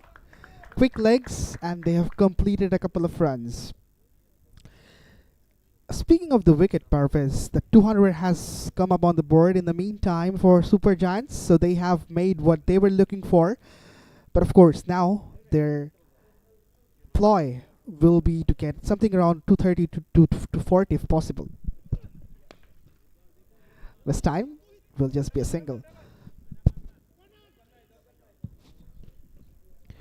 Right, so we were having a discussion about the pitch, and that's what the skipper, the man on screen previously, Rohit, was speaking to me at the toss, that we are keen to have a look how the pitch behaves because we are playing in this ground for the first time. That will be more helpful for our batters to understand and make a ploy to play. Fuller, inside edge and through the gaps. Boundary. Rifat moves to his 90s with this 4 and ends the over in a high note as well. After 18, Super Giants are 206 for 6.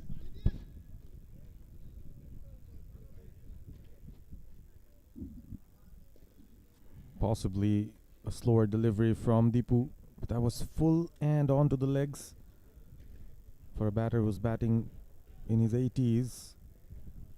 Did not find it difficult to time it away and place it as well. Rifat 90 of 42. What a knock it has been. Batting at over 200 now. The partnership 19 of 9. So 2 more overs to go. 12 balls. And a lot of runs to score for the Super Giants as well. Would surely try to aim at something above 230 from here on. Still got a few wickets in hand.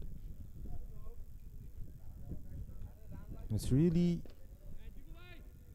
a different approach brought in here with the Dhaka Indians. They've persisted with their quicker bowlers throughout this game, throughout this innings so far.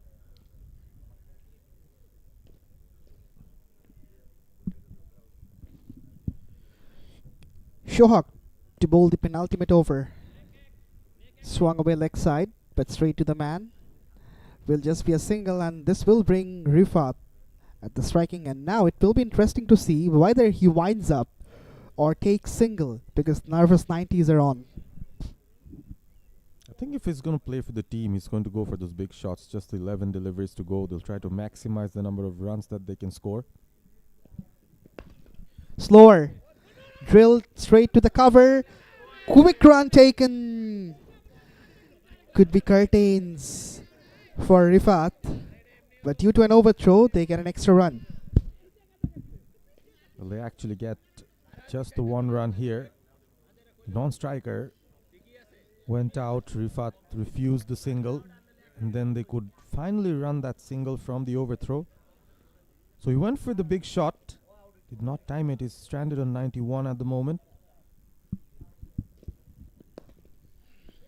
Good bowling. Stump to stump. Quick run taken in the meantime. The fielder couldn't really collect the ball properly. If the throw was in within the time, this could be a tight call if there was a direct hit. So 3 singles on the trot. Rifat is back on strike. Will he go for a big shot? That's what we would love to see.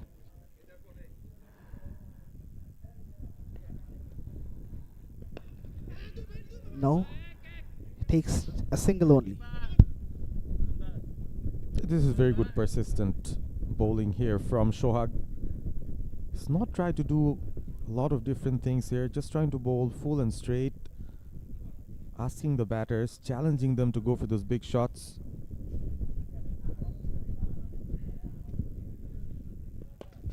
Comes down the pitch, does he run? Oh, could be a screamer of a catch for Rohit. He did everything well, but eventually somehow the ball popped out of his hands. But full marks to that effort. Couldn't have done it better there. Was difficult to go and reach. Still, credit to him for getting his hands onto the ball at least. Slower. Hit straight down the ground. This is excellent bowling from Mahmudul Motin Shohag. 6 runs only from the 19th. Super Giants are 2-1-1 for 6. You can see that attempted catch once again from Rohit. Oh, would have been a magnificent catch had he been able to take it. But he kept the batters on their toes, just a single taken. So they're trying different things here, Rifat and Imran, trying to go for those big shots. Shohag, in the context of the game, has bowled an exceptional over. 212 for 6, the Super Giants. Just the final over remain.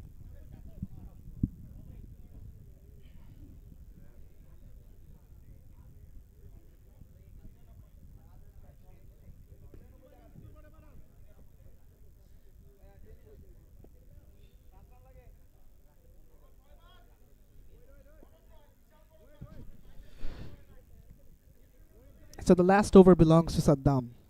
He's got the responsibility on his shoulder to provide his team a good conclusion of the first innings. Well, it's not a good beginning of the conclusion, as it's the first no ball of this season of BIMATECH Royal Champions Trophy Season 5, which means there will be a free hit as well. And here comes the signal from the umpire, Monjurul Hassan Khan.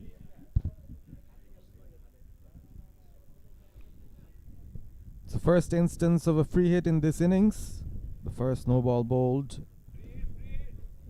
And Rifat, if he can strike it nicely, can move on to 99. Shuffles across. The bowler pushes the ball wide, and the free hit will remain. Trying to just keep it outside the hitting range of the batter there. Saddam is not going to be able to finish his full quota of overs. Free hit ball. Rifat was looking to wind up but missed the line. Just went past the outside edge. But this was his golden opportunity to get closer to his 100. Keep on doing what you've been doing all throughout. He's been timing the ball so well. Why do you need to go and hit that too hard? Another excellent delivery. This is very, very good death bowling from the Dhaka Indians. Saddam, entrusted with the final over, has just conceded 2 runs from his first 2. Once again, an excellent delivery. He's bowling as full as possible and also playing with the pace. The last delivery was also pace off, And the delivery before the last one, also a slower delivery which was pushed outside the off stump and also fuller. Hence Rifat struggled, and now the struggle is evident for Imran as well. Will be evident if he can bowl. Inside edge, through the gap. There will be a long chase on, but the ball will win the race. A streaky boundary for Imran. I mean, Rifat is giving a nervous smile, I think, from the non-strikers, and just the 2 deliveries remain. And if Imran plays this out and is on strike, Rifat would be stranded on 94. But I think team comes first, so obviously at this moment, Super Giants will look for 2 big sixes instead of maybe looking at Rifat's century. That would be the secondary option for them. Slightly edgy. Through the gap. Beats the fielder as well at deep third. And this goes to the boundary, so Rifat doesn't have the opportunity to complete his 100. The last ball will be faced by Imran. The question is whether he will be disappointed, Parvez. What do you think? I don't think he'll be disappointed. He'll be very satisfied with what is done so far for the team. And he's coming off not out, which was his primary responsibility, to play out the 20 overs, to be at one end, to be the anchor around which the other batters would bat. He's batted with a lot of flair, almost 200 strike rate. Last ball. Dragged away leg side. Fielder will be in position. Excellently fielded, but there will be a couple of runs. So it's a very good display of batting, but this is not good display of fielding. The fielder could be more proactive to stop that third run, but that's the end of the first innings of the first game of BIMATECH Royal Champions Trophy Season 5, powered by JERSEYSMITH. Super Giants scoring 226 for 6, and the chief architect of this innings was, of course, Rifat. Scored 94 from 49, and this was a stellar of a knock from his willow. Might be a little frustrated, but I don't think he should be frustrated for the way he's batted throughout this innings. It's been a good effort from the batting side, winning the toss, electing to bat first, the Super Giants. Rifat was the anchor, the man who's posing for the photos. As you have a look at the scorecard here, Rifat coming to bat at number 3, top scorer 94 of 49. Shohag with an important contribution of 39 at the top. The captain Mustahid 24 of 14. And Imran with a cameo of 24 in the end. Stays not out as well. 14 extras coming. After 22, 26 for 6 is a very, very competitive total in this ground.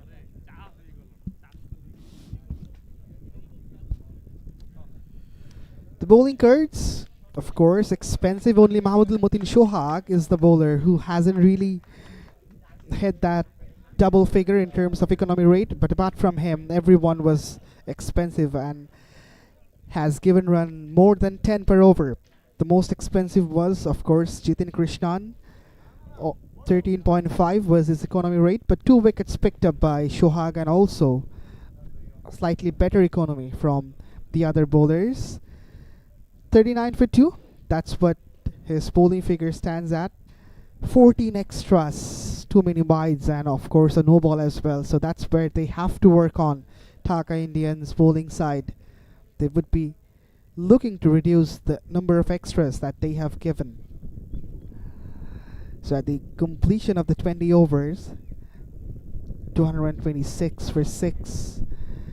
So this is what Dhaka Indians need. 227 from 120 deliveries. We will be hoping for a humdinger of a chase in the second innings. Till then, stay with us. We will be back shortly with the pursuit of runs.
This is what transpired in the first innings. The Super Giants winning the toss, electing to bat first. The idea was to score something above 200. Something that started off with those extra deliveries, those wides. But Shoaib in the beginning got a good start. He's picked up runs through the offside. Some fluent cover drives there within the power plays. Some big shots initially. That was one of the massive ones that hit the roof.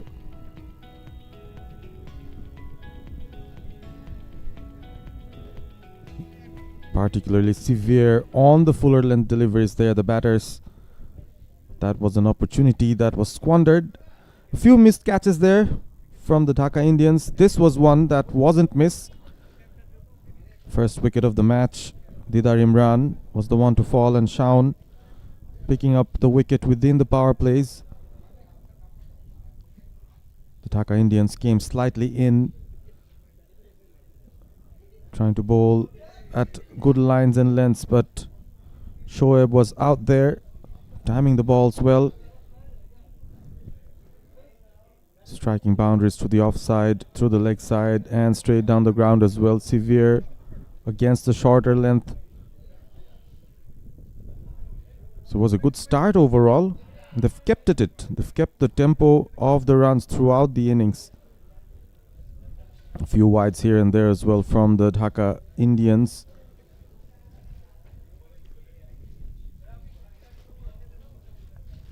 Deepu was one of the star bowlers from the team. Created some early opportunities. Easy catch drop there by Raji. Few other chances fell. The batters got lucky on occasions. That was a brilliantly struck cover drive there off the back foot. Not a lot of spinners on show. And then we could start to see how the Dhaka Indians came back into the game. They've held on to their catches well in the deep. But Rifat stood there like a rock for the Super Giants. On his way to 94, struck quite a few brilliant boundaries. Very good off the front foot and off the back as well.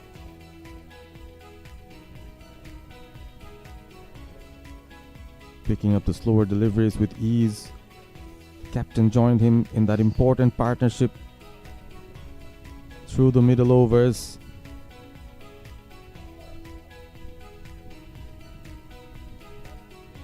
Mostly been on the back foot, trying to play those shots across the line, finding those gaps in the cow corner, wideish long on regions. The sweeps started to come. The runs were flowing for the Super Giants. But then wickets started to fall as well. That was another very good catch taken by Rohit. One of the 3 catches that he took in this innings. Rifat went on in his merry ways, striking the ball nicely, making sure he makes use of the shorter boundaries on either sides of the wicket.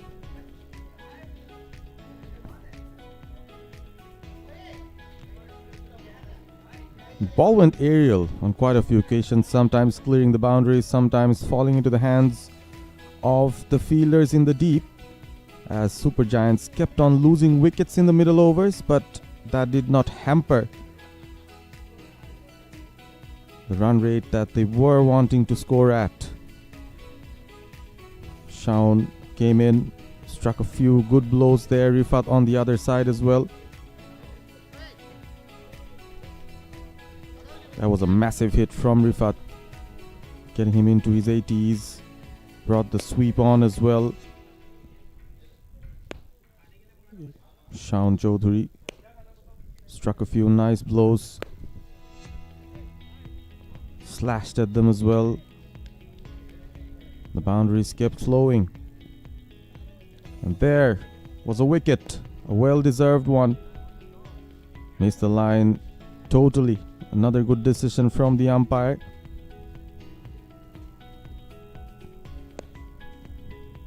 as Imran came in. Rifat and Imran all together put up a nice little partnership in the end to get the Super Giants above 200. Rifat went very close to his 100. Could have been the maiden century in the Royal Champions Trophy this season. Another excellent effort from Rohit, almost taking that catch. It was helter-skelters in the final few overs of the match, or of the innings, should I say. The last 2 overs went well for the Dhaka Indians, as they were able to restrict the Super Giants to 226 from their 20. Rifat, the top scorer, with 94. The target for the Dhaka Indians now is 227 from 20 overs.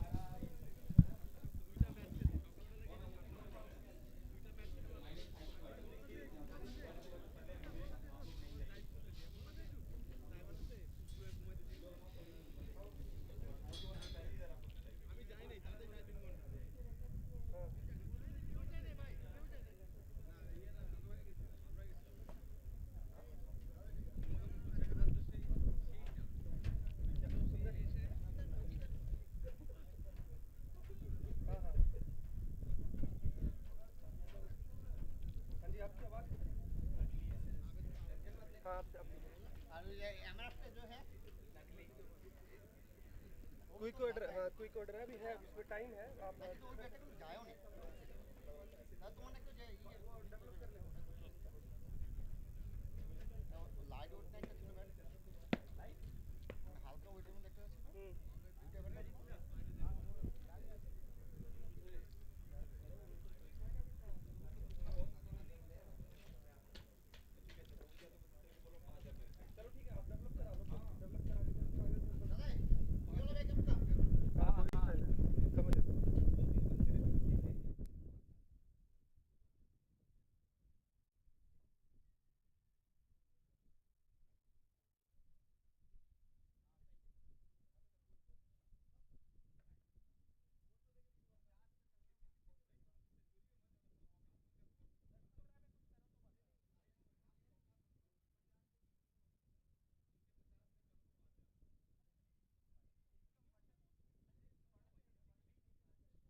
Welcome back, everyone, to the run chase of the first game of BIMATECH Royal Champions Trophy Season 5, powered by JERSEYSMITH. The encounter is between Dhaka Indians and Super Giants, and it's a massive total posted by the Super Giants. 226 is what they have got on the board, and Dhaka Indians have to score 227, of course, to overhaul the total. Jitin Krishnan comes out to bat, a wily old customer who's got a bulk of experience under his belt, has led this Dhaka Indian side for a long time, did Jitin, and he's got that experience as well, so he would love to use all his experience in today's match, because his team really requires that service from his side to secure the victory in this very game. The players have made their way in the middle. The umpires are taking their position, as it's Jitin, the right-handed batter, will be at the non-striker's end, and he will be accompanied by Saddam, who will take the strike for the first ball.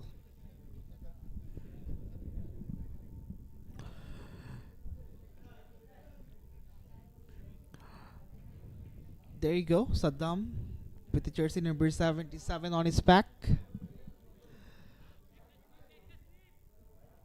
Saddam Hussein Nirob, the right-handed batter. And with the ball in hand, it's going to be Faisal Ahmed who will start the proceedings for Super Giants. Faisal Ahmed is the one who gets that early movement from the surface.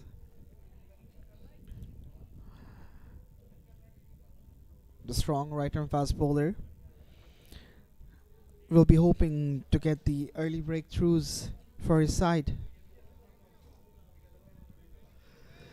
This is Alif Taslim Hassan from the comm box, and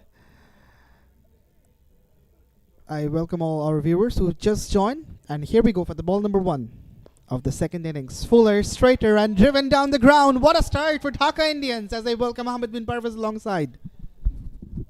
An excellent start, and what a strike there.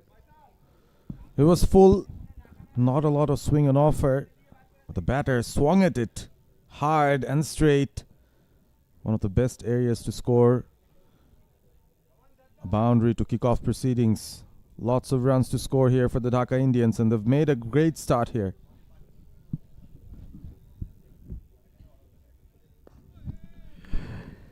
There's a big smile on the face of Faisal after being hit for a 4. Oops, sloppy.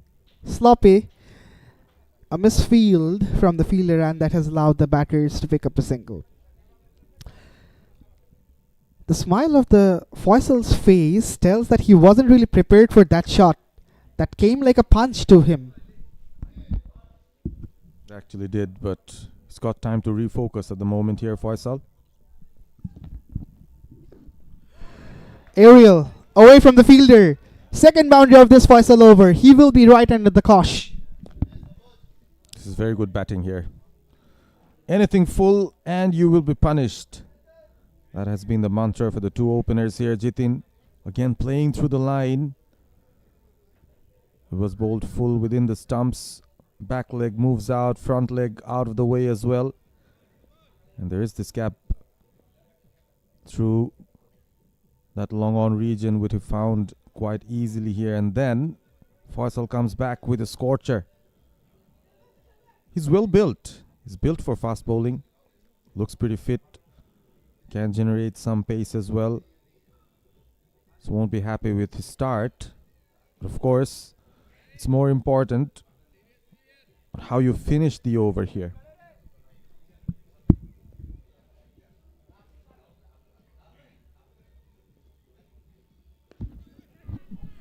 On the stumps, Jitin just tucks it away and gets an easy single.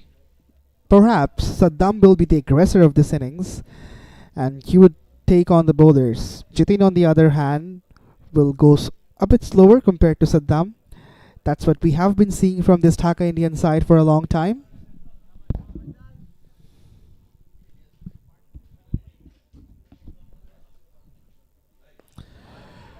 Wide.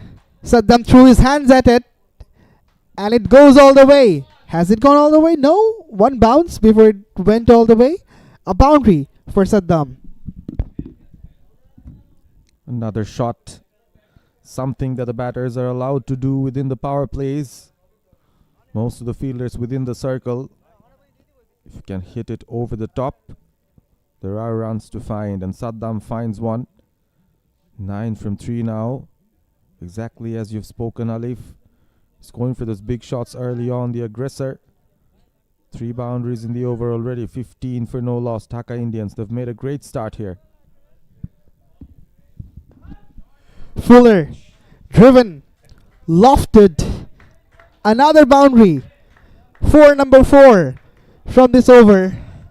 And a very expensive first over comes to an end from Faisal. 19 from the first. Dhaka Indians are on the move. It was a slower one from Faisal. The length has been the same. It's full and it's drivable. Saddam makes no mistake. Expensive first over comes to an end.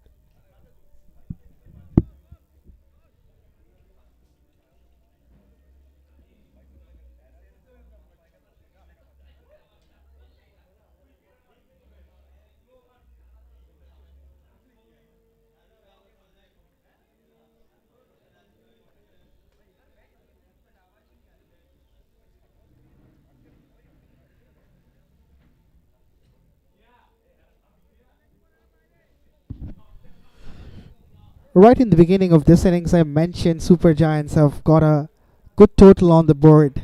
But in this point in time, it doesn't look to be a big total the way Dhaka Indians have started in the first over. And of course, you have to consider the boundary dimensions as well. So it's not going to be a daunting task for the batters to overhaul 226. If they bat like this, Dhaka Indians are trying to maximize the field restrictions within the power plays. Imran has been assigned to bowl the second over. Abdullah Imran is also a vastly experienced campaigner. He will be circumspect as he saw Faisal Ahmed went expensive in the first over.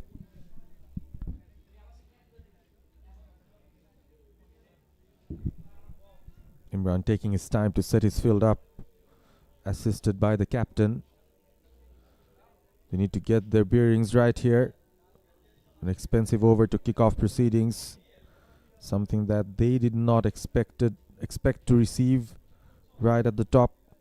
The Dhaka Indians, they look aggressive, they look confident.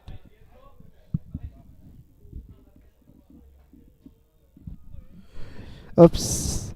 Starts wide outside the off stump, and there was a hint of movement as well. That movement took the ball further away, and Monjul Hassan Khan had to stretch his arms to call this one a wide. Not a good start from both the bowlers here. Either they're struggling to control the swing on offer, or they're just not concentrating enough. Fuller, driven straight to the fielder, Jitin Krishnan, has got that confidence seeing his partner cutting loose right from the word go. But he has to understand his way of playing. He's the one who loves relying on the singles and doubles more rather than the boundaries. Yes, he hits those long balls, but that's not his main strength. Interesting, he's coming from round the wicket, Imran. Bit of fumble from the fielder, a single as a result. I'd call it a half stop there.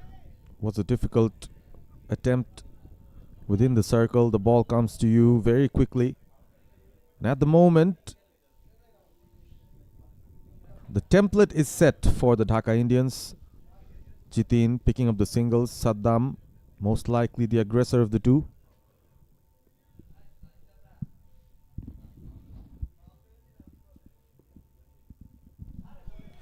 Kept really low.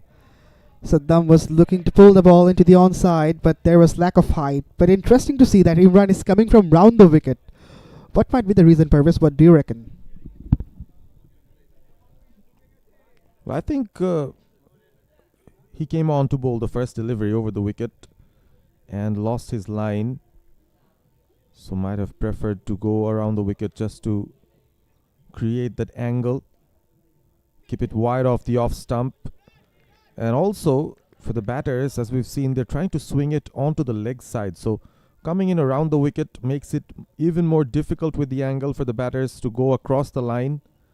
I think that's something that Imran has noticed early enough. And just look at how he's recovered from that initial wide. Just the single after that has been a very, very good comeback from him. Certainly, this ploy has worked in his favor, and a very strong comeback after that wide delivery. Found the gap, there's Saddam, and gets a boundary through the offside. What a strike. Brilliant. The timing was so good. Sounded great off the bat. And once you find the gap, there's no way you can stop that from going towards the boundary. Again, around the wicket channel, but this time slightly shorter with given. Not a lot of foot movement from Saddam, just threw his bat at it. Finds the gap nicely. The timing was key. Well, effortless. He didn't really try to hit the ball so hard. Just timed the ball, just placed the ball through the gap. And as you rightly mentioned, as soon as it beat the inner field, 4 was written all over the ball. So he's changing the fielders now. After being hit for that 4, he's replacing the fielders, but nothing much to do because the power plays are on and only 2 fielders can ride the boundaries now.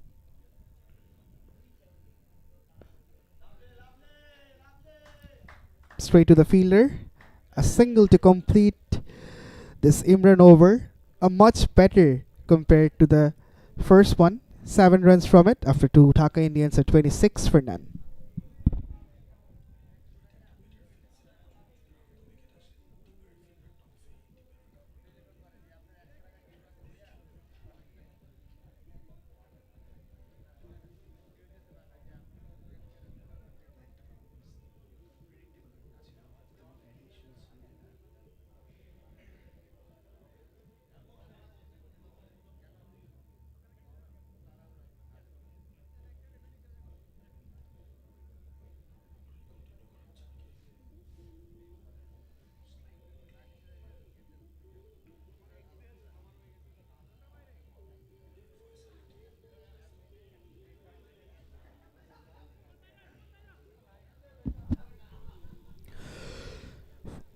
Faisal continues. The right arm seamer went expensive in his first over, but he's got all the qualities to bounce back.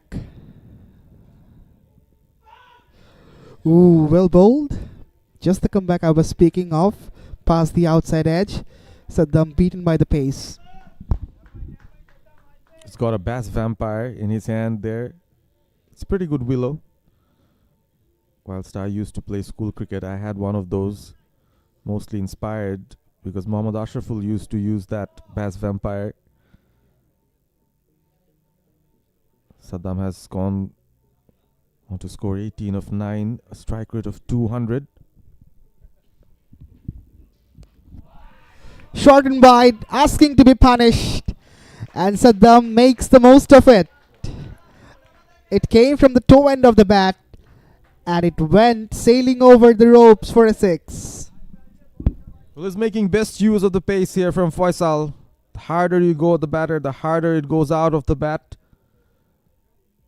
This is very good batting here. Well, the shot that he struck gave him a 6. Saddam is really looking in very good touch on the up. No gap to be found this time. Just a single for him.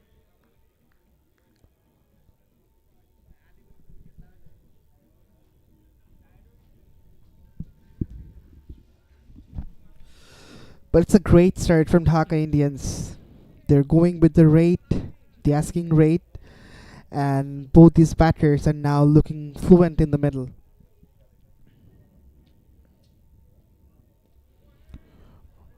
Beats the outside edge. The keeper makes a hash of a thing, but the fielder does exceedingly well to save at least a couple of runs. Have they run twice?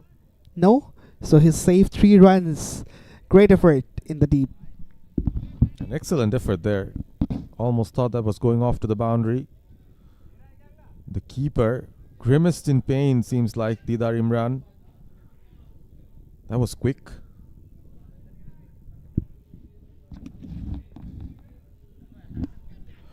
Aerial. And taken at covers. A great catch. Very good reflex. And once again, it's the star boy, Rifat. You can't really keep him out of the frame. And what a wicket it is as well. The wicket of Saddam was looking very good. Again, tried to pierce that offside gap. Tried to play it over the top. It was hit straight, hard and flat. But Rifat has shown great reflexes. 25 of 12. Out goes Saddam Hussain. Nirab caught Rifat. And Faisal finally gets a comeback of sorts. After conceding 19 in his previous over. Comes in and gets the first breakthrough here for the Super Giants. The Dhaka Indians lost their first. They're 34 for 1 as the new batter walks in.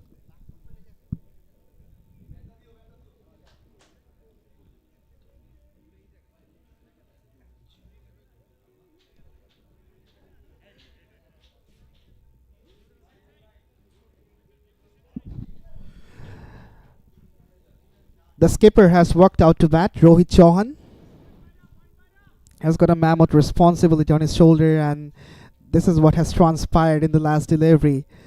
It was fuller. Saddam Hussain was looking to throw the kitchen sink at that one, but wasn't the sweetest timing. Found Rifat instead at covers, and there was curtains for him. And Rohit is here because of this. He will be eyeing to form a partnership with Jitin Krishnan to reconstruct this innings. But this man has a broad smile in his face. Faisal, as he drew the first blood, will be happy because he's made a good comeback after having an expensive over. Straight to the fielder at point. And that's the completion of the third over.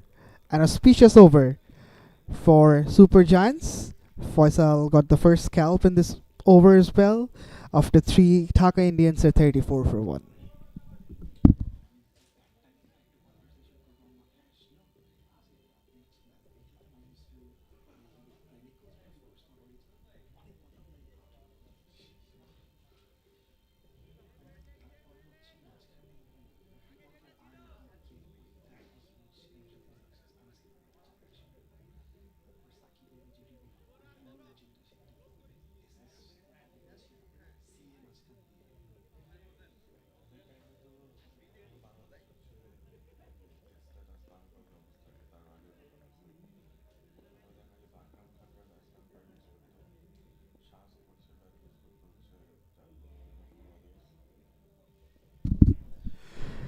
Imran is back. Oh, that's a ripper of a delivery. That completely bamboozled Jitin Krishnan on the length, and a very late movement. And that's what has puzzled Jitin. I think the keeper needs to take a step or two back maybe. The way that the ball is carrying. Didar Imran finding it difficult to glove that. So it's Imran with the ball in hand. Imran with the gloves in hand as well.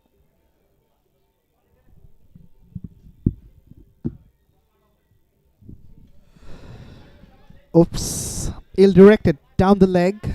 The line was wrong and there was further movement as well. Both the keepers from both the sides are having a very tough day for Parvez. They have to be always on their toes, moving from this side to the other.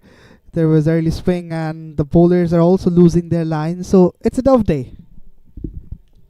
Tough day. Thankless job if you're a keeper. No one will remember the basic things that you're doing right, but just one single wrongdoing and you'll be the culprit. Wide. That angle was working in favor of Imran, but this time around it has not really worked in his favor, pushing it too wide outside the off stump. Then again, Jitin Krishnan was looking to throw his hands at it, but found nothing behind the ball.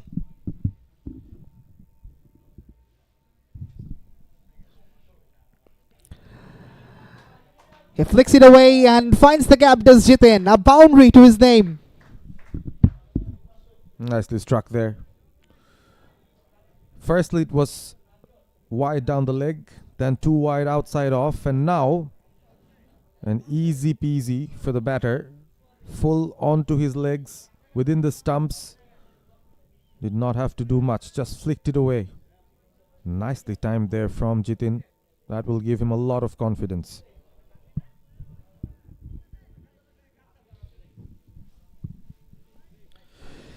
The early jitters were on for Jitin Krishnan, but he should have his tails up after hitting this boundary. He swings again. And in the gap as well, it trickles away for 4 more. Jitin Krishnan is on the move. Oh, this is a very, very long over from Imran. A couple of wides and a couple of full deliveries that the batter has taken full toll of. So the round the wicket ploy in his previous over worked really well. In this over, he's been all over the place. So word of caution from his teammates as well. Just asking him to concentrate on that 4th stump corridor. He's getting the bounce he needs. He beat the bat on multiple occasions already.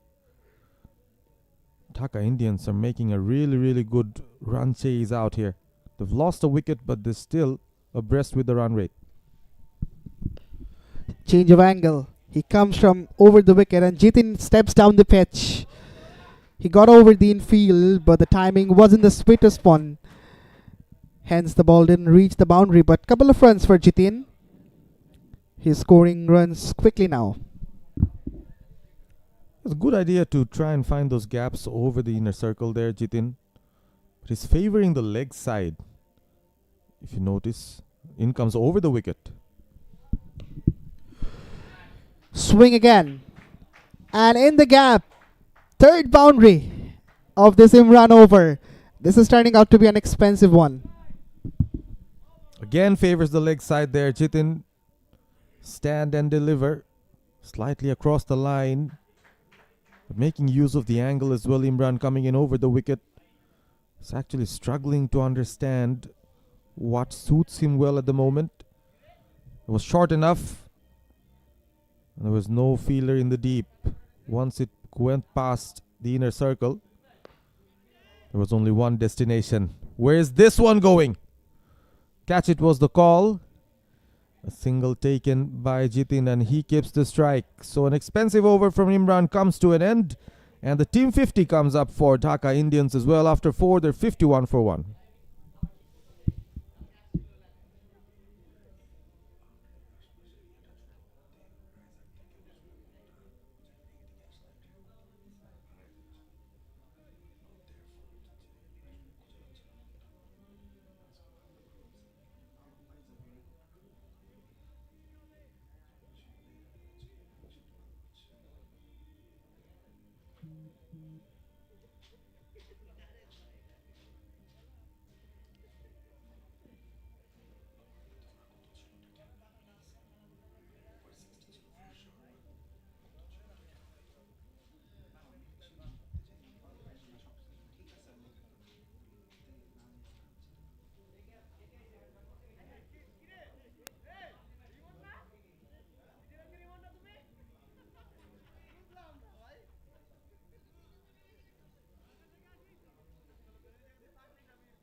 So the first change in bowling, Imon Ahmed has been given the ball within the power play.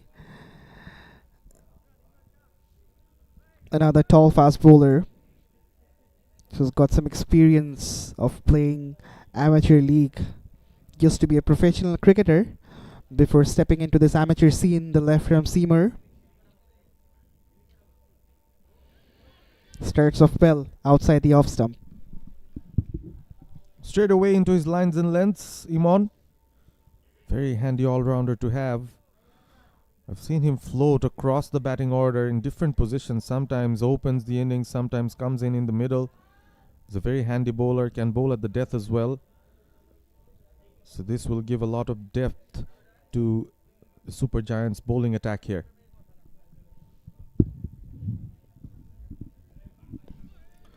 Well bowled. Full, straight. Jitin somehow blocks it. He's also trying to be a little circumspect. Just trying to understand what Imon Ahmed is doing. And afterwards, he may go after Imon. But this is good bowling from Imon Ahmed. He started off with a delivery which was outside the off stump, and the second ball was within the stump. And he bangs it short, but Jitin was equal to the task. A very good shot. Backward of point, he gets a 4. Very good composure from Jitin.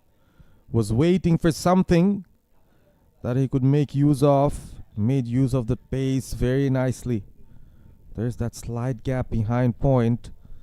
And with Imon's angle, there are runs to be found. Just opens up the face of the bat at the right moment. Jitin looks like a crafty batter. 25 of 14. Imon will have to come back well. That was a picturesque stroke.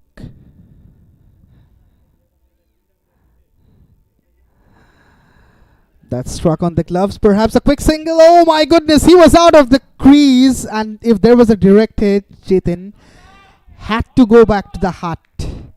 He was very, very fortunate that there was no direct hit from the fielder. We're very lucky there, the batter. We haven't actually seen a single direct hit in this match so far. So the fielders will need to try and eye at the stumps much better there. Imon just conceding 4 from his first 4 deliveries. Short. Jitin once again opens the face of the blade but finds the fielder at point. But apart from that boundary, it's been a decent over from Imon. Only a boundary, but 4 dots. He's the one who can play with the mind with the batter, and is trying to do that. But the problem was he tried too many things and considered a boundary. But then again, he persisted with that plan of variation.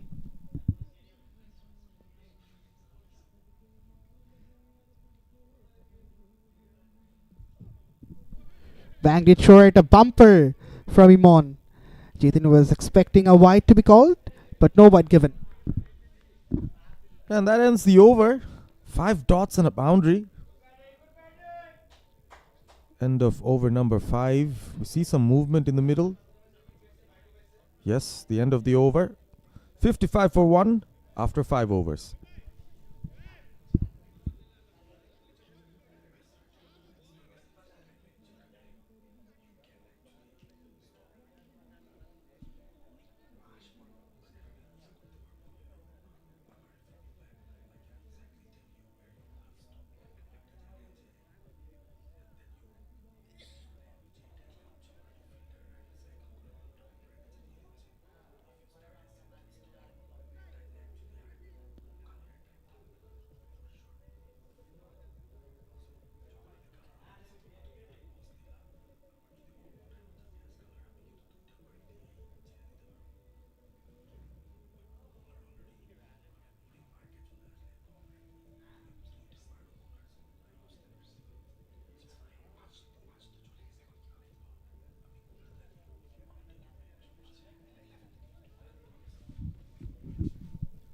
So the last over of the power plays.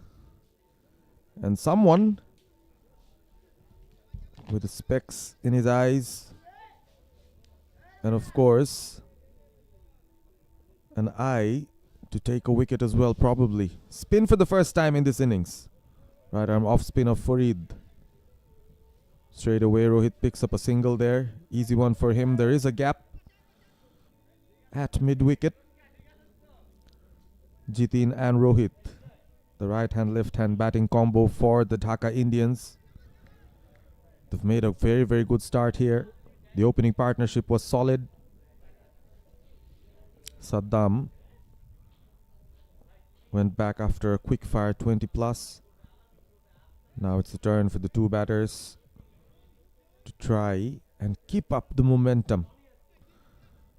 Farid will try to keep things simple. The right arm off spinner. He'll have a task in his hand with the right hand left hand batting combination going on.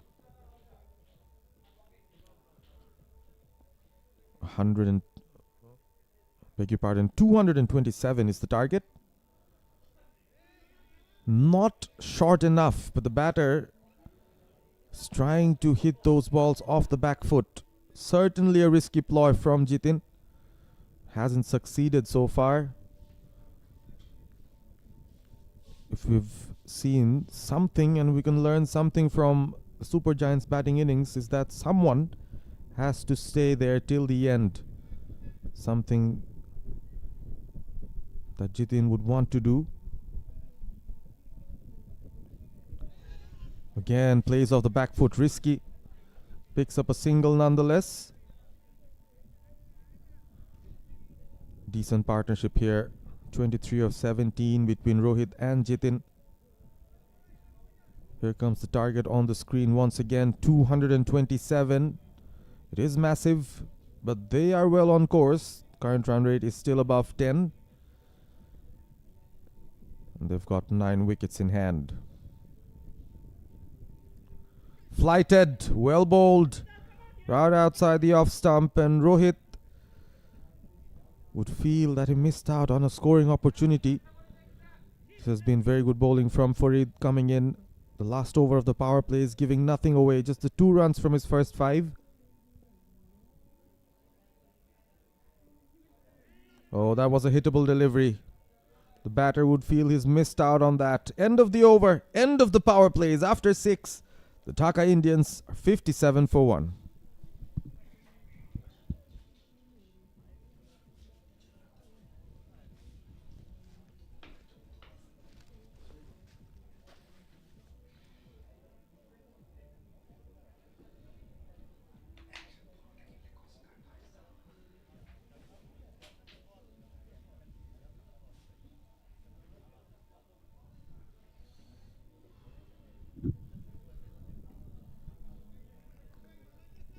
So it's the first time in this innings that the current run rate has gone below 10 and over. Tension starting to creep in at the moment here. The Dhaka Indians batting ranks.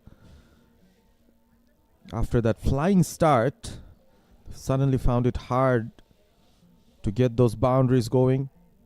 It is a shorter ground here. It's a smaller ground. But you still need to find those gaps and time the balls well. Imon back with his second over. Well bowled. Catch it is the call. Mistimed. There is a fielder underneath. Takes it safely or no. He's dropped that. The fielders around him stunned. Imon dejectedly walks back to his bowling mark. Created that opportunity. Was within the stumps. Jitin almost played a nothing shot there. Not in position to get that ball over the covers. It was a slice that went to deep third. And an easy catch, fumbled in the end. An opportunity that might be costly there. It was the opportunity to get Jitin out. That single brings Rohit back on strike. So Imon already creating some problems here for the batters. He's going to face Rohit for the first time here. A left-handed pacer to a left-hand batter. Required run rate creeping up now, over 12 and over.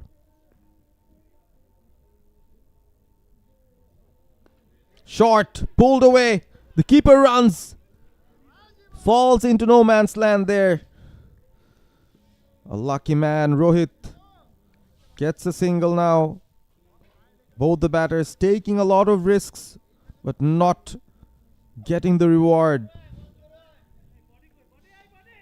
The current run rate slightly on the lower side now, 9.39. 2 singles of the first 2 deliveries, but nothing convincing about the batting approach so far.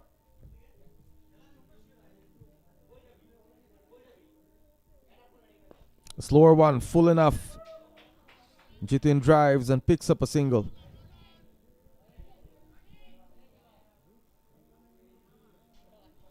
Boundaries are hard to come by, especially after the power plays. The field is well spread out. Imon has protection at long off, at long on, deep extra cover, deep third, deep fine leg as well. And he's absolutely bowling to his field.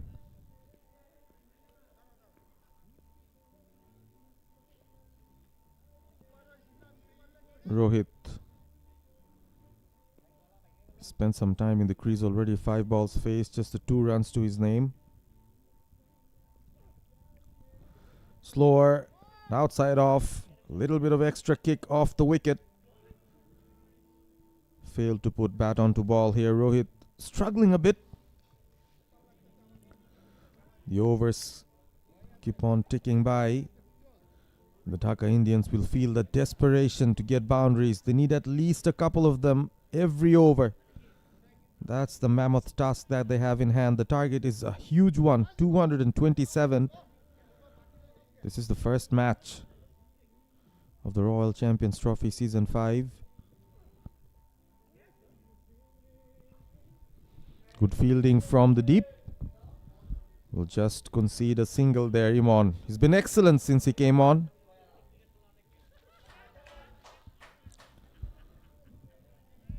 Left arm pacer, using all his variations, his experience.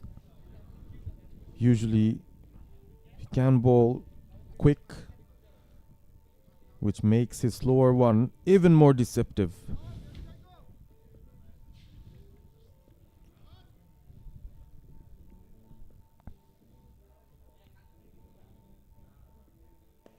A slower delivery, catch it is the call. The fielder will not be able to take that. And has it gone all the way or not? That is the big question here. Ghazi Hassan Shamim in the end signaling the boundary. Or was it a 6? The umpire said it was a boundary, and that's how it's supposed to end. But we'll wait for confirmation there. Yes, it was a 4. That was hit flat by Jitin. Yes, right call by the umpire. It is a boundary. 4 to end the over. After 7, 67 for 1.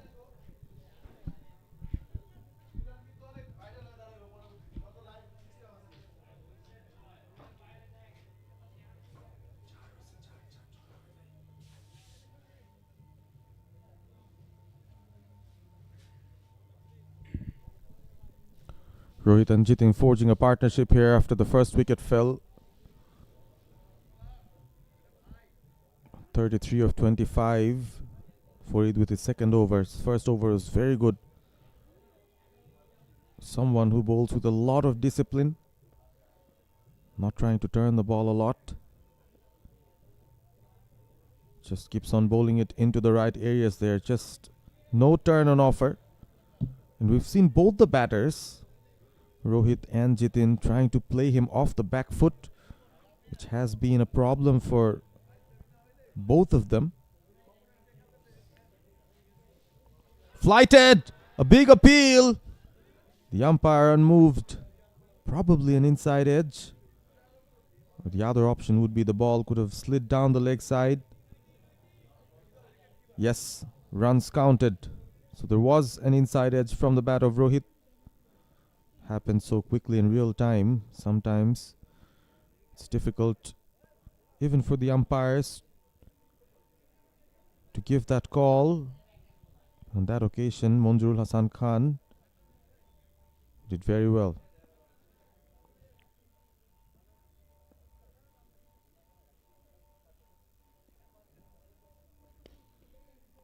Sounded good off the bat. It was just a sound, no result. Back to the bowler. And off he goes again. He's bowling his overs very quickly here for it, hurrying the batters.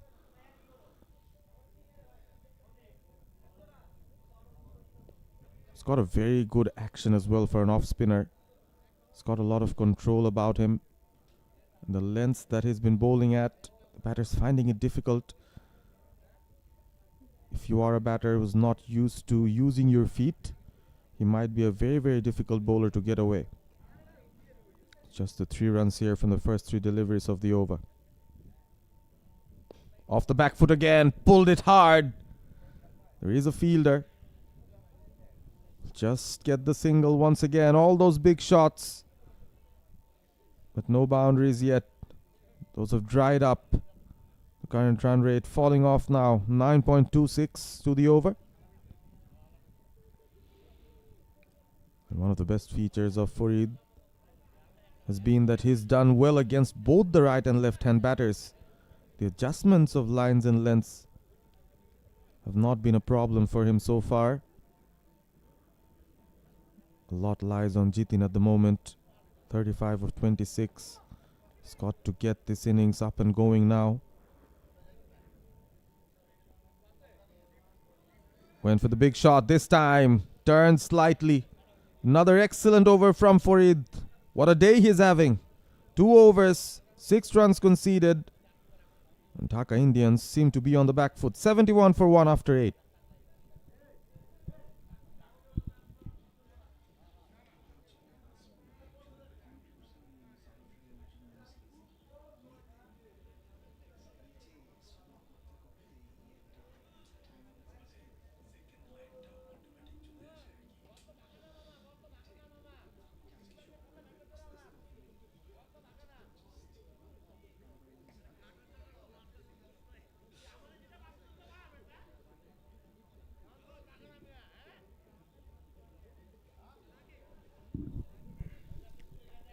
Back to some fast bowling here. Interesting to see what other options they have. Look at that. Festive at the moment.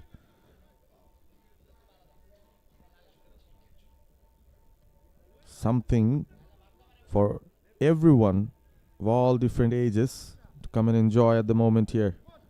It is winter. It is a weekend. It is Friday. And looks like some grilling is happening. Oh, a Yorker. Appeal, and the umpire has sided with the bowler. And Rohit straight away walks back. Looked like an easy decision in the end. That was plumb in front. It was full and straight. Almost surprised the batter there with that Yorker. Did not expect it in the first ball of the over. And off goes Rohit. He was struggling. 5 of 9, his contribution to the Dhaka Indians innings. 71 for 2 as the new batter comes in, Abdul Ghaffar. And Imon picks up his first. So gradually, the Super Giants asserting their dominance in this game. A target of 227, which looked like a par score, especially within the power plays when the Dhaka Indians openers were flying. Suddenly, it's become a very daunting task. In comes Abdul Ghaffar. We'll need to have a little chit-chat with Jitin as well, maybe. He's been there long enough to understand the nature of the wicket, the strength of the opposition as well. They've got some very good bowlers in their ranks. The Super Giants making use of them properly. Imon into his 3rd on the trot. So the captain has trusted him with the middle overs, especially 1 over within the power plays and then 2 more after that. Imon has been very consistent, creating different kinds of problems for the batter. 71 for 2 at the Dhaka Indians as the new batter Ghaffar is on strike for the first time. Again another Yorker. Well dug out. And the fielder yet again fails to hit the stumps on flush. Single taken right away from the new batter. Brings back Jitin onto the strike. Intelligent bowling from Imon. The man on the screen did not contribute a lot with the bat. Just the 2 runs to his name. Went for that big shot. Hold out in the deep. But with the ball in hand again, showing his all-round prowess.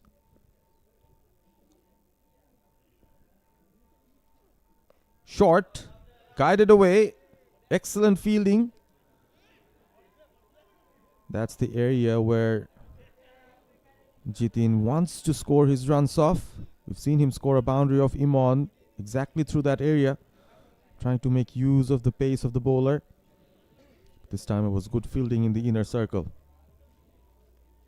So just a single from the first 3 deliveries. Things not looking very good for the Dhaka Indian side.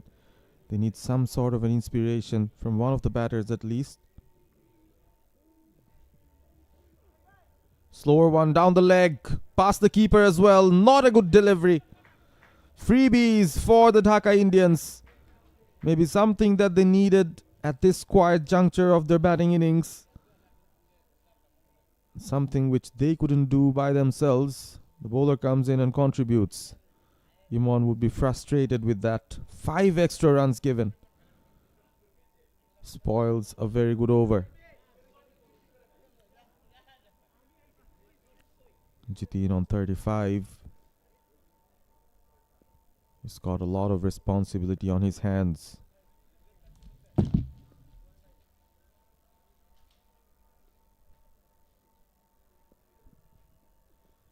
Slower one, sliced. Up in the air, fielder underneath. Farid makes no mistake. Just at the wrong time, Dhaka Indians keep on losing wickets. And Imon picks up his second. We've talked about how Rifat played a blistering knock of 94 of 49 not out. That, of course, gave them a healthy total of 226. But I think Imon has been one of the game changers with the ball in hand as well. 2 wickets in a single over here. Imon into his 3rd over. Takes the top scorer from the opposition.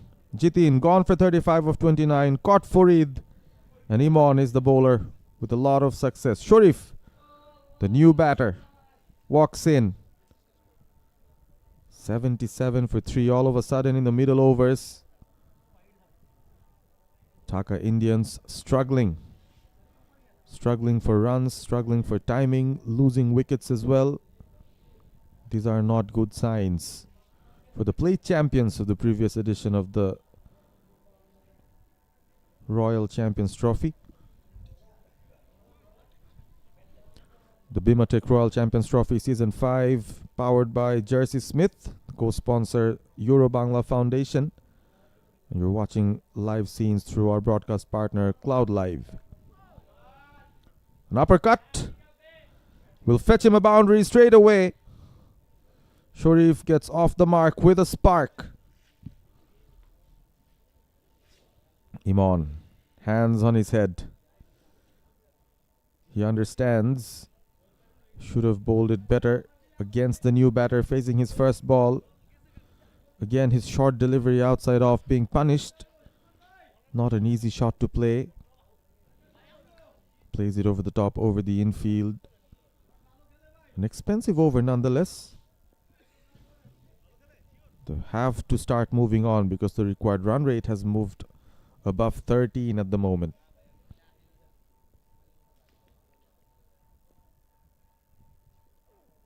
Short, again pulled. The result even better. A boundary followed by a 6. Sharif has come with some intent here. And an expensive over, but a wicket-taking over from Imon comes to an end. After 9, the Dhaka Indians suddenly again on the front foot, 87 for 3.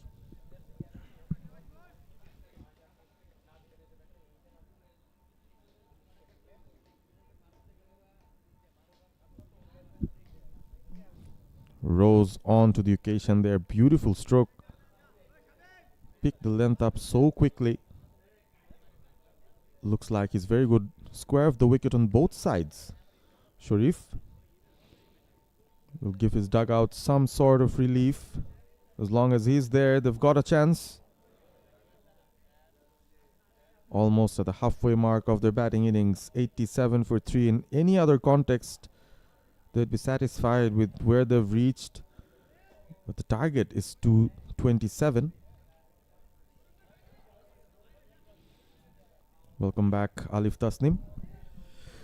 Thank you so much, Pervez. And with me, it's Gaurav Chaturvedi who comes in to bowl. Hasn't batted, but he's also a very experienced campaigner with some left-arm orthodox bowling. A lot of flight. The bails go off as well, but it was just the keeper who dislodged them. The ball's not in his hands. Slight confusion there. The umpire will have to come and fix those. Isn't this interesting, Parvez? Because Gaurav Chaturvedi is also from India, and he is playing against a team which consists of the Indians who dwell in Dhaka. Someone's walking back. Oh, was he bowled? He was bowled. I just saw the bails go off, and we thought probably it was the keeper who took them off. But no, it went behind his legs and actually struck the stumps, and Abdul Ghaffar just gingerly walks back. It happened in such a simple manner here, Alif. Even the players of the bowling side, they weren't celebrating at all. Yeah, absolutely. And no one had any sort of reaction. Neither the batter nor the fielder. Everyone took it just a normal process. And the fall of the last wicket brings Habibur Rahman to the middle. He'll have a task in his hands. Gaurav comes in. His magical left arm spin picks up a wicket.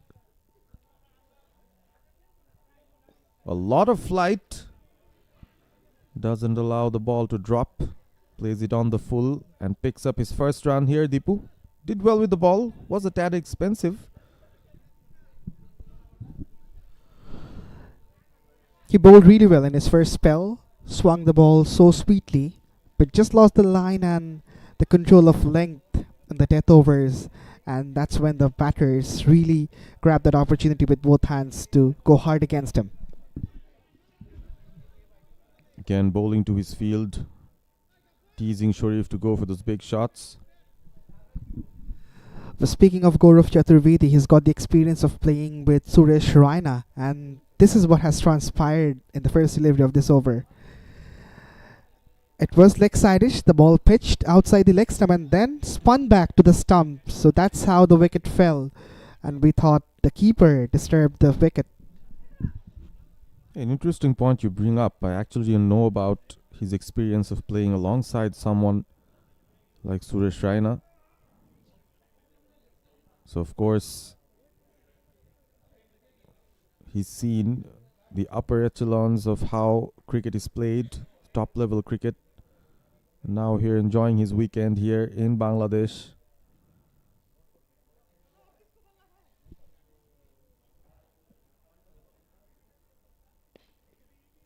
Slightly lower there.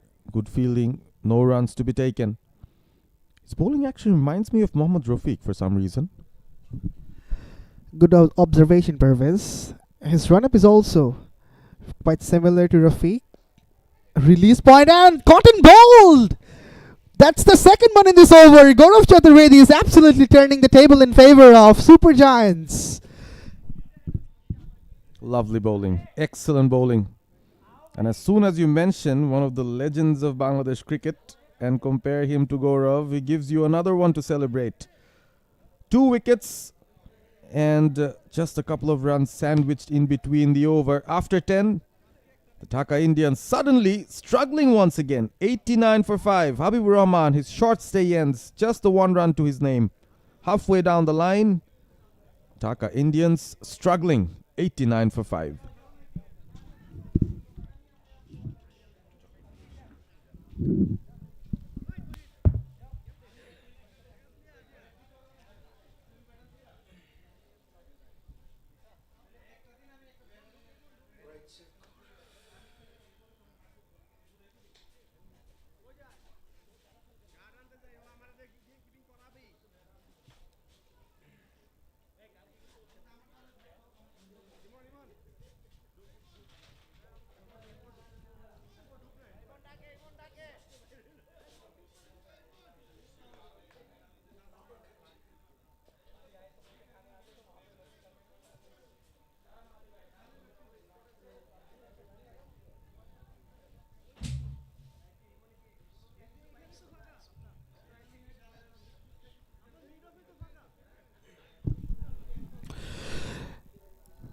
The fall of the fifth wicket has brought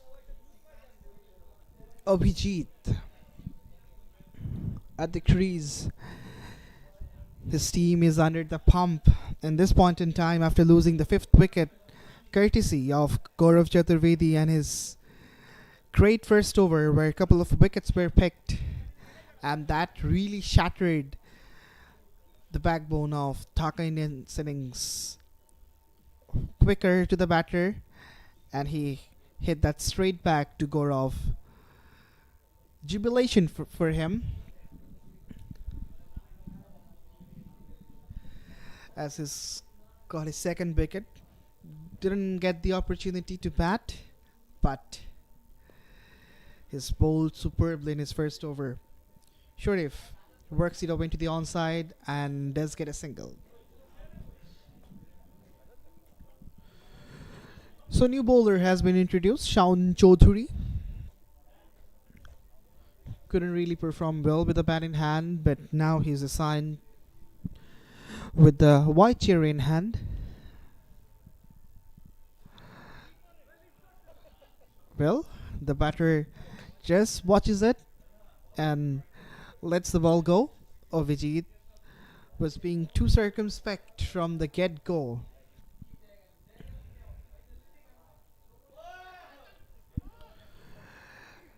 Appeal from the bowler, Shaun Chaudhary. A stifled one. He was excited, but apart from him, none of his teammates were enthusiastic about this appeal. But right now the game is slipping away slightly from Dhaka Indians. Swung away but not enough power to go all the way. Finds the fielder instead, Imran Ahmed.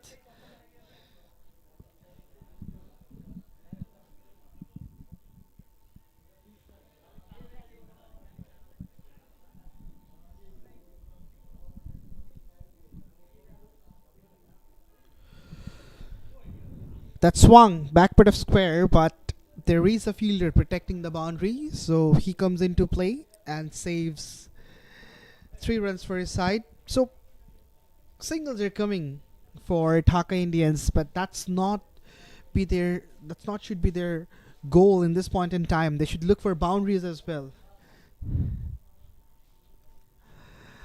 The asking rate is skyrocketing, and someone needs to take that responsibility of hitting boundaries.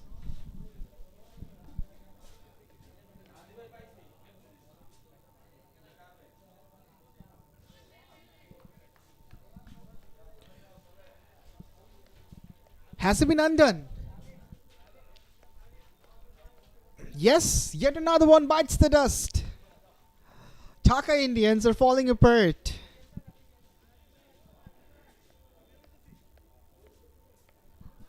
It's Avijit who has to succumb, and his short stay comes to an end. Dhaka Indians are 93 for 6 as Avijit walks back, scoring 1 from 4.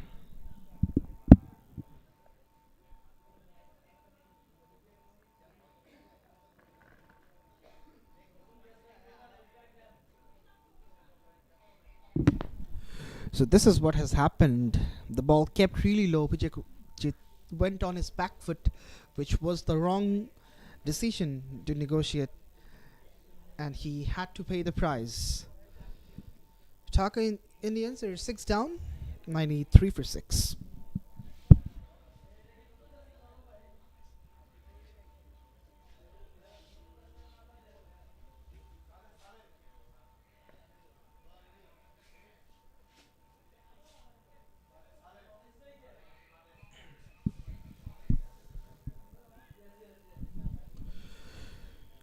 So it's Saleh Mohi who replaces Abhijit, the left-handed batter.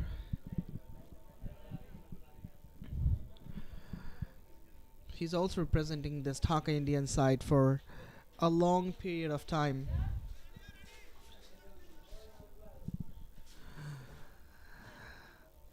The current rate is 8.45 now, and the asking rate is mounting with every delivery. Almost 15. Someone has to step on the gas. But it's going to be a daunting task because Gaurav Chaturvedi is back, who's bowled a stellar of an over previously. 2 wickets for 2 runs. Should be a dream over in a day, in a wicket, when spinners didn't really have much success. Flighted, slightly edgy, straight to the fielder at short third. He's absolutely enjoying with the glasses on. Always has that smile on his face, Gaurav Chaturvedi.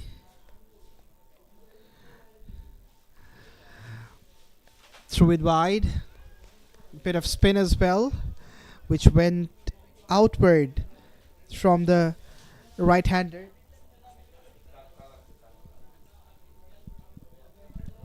So 2 dots to kickstart this over for Gaurav. He has been a part of the AK Royal side back in 2024 when the 3rd edition of Royal Champions Trophy took place. He was an integral part of that team. Didn't play the last year, but this time around he made a comeback.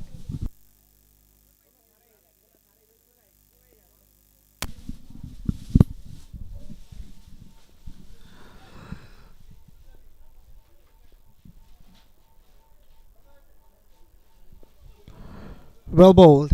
Flight and turn. Saleh Mohi went across. Perhaps was looking for a mighty hit. Eventually decided against it.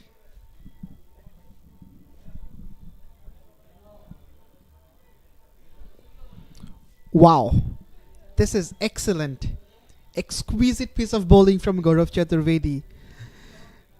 He's mixing things up and making the batter's life difficult. A single fetched by Saleh Mohi. He moves on to 1. In fact, got off the mark with that single.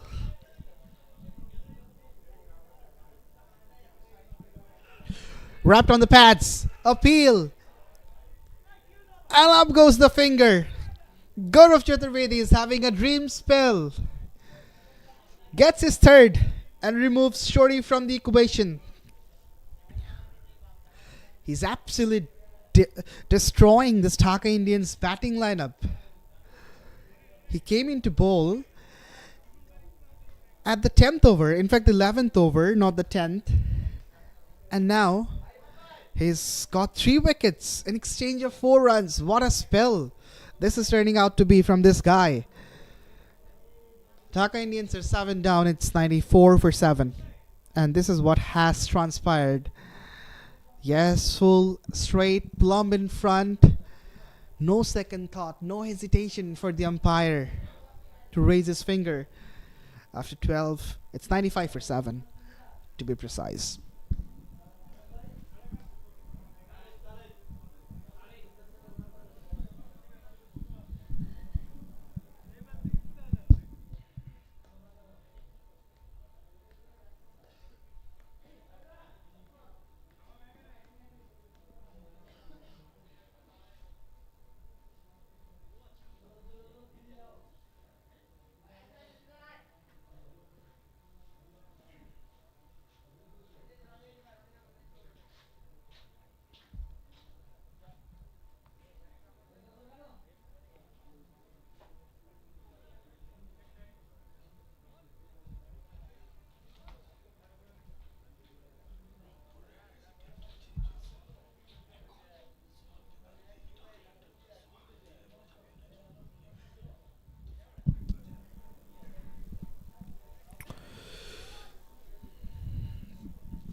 Shaun Chaudhary is back.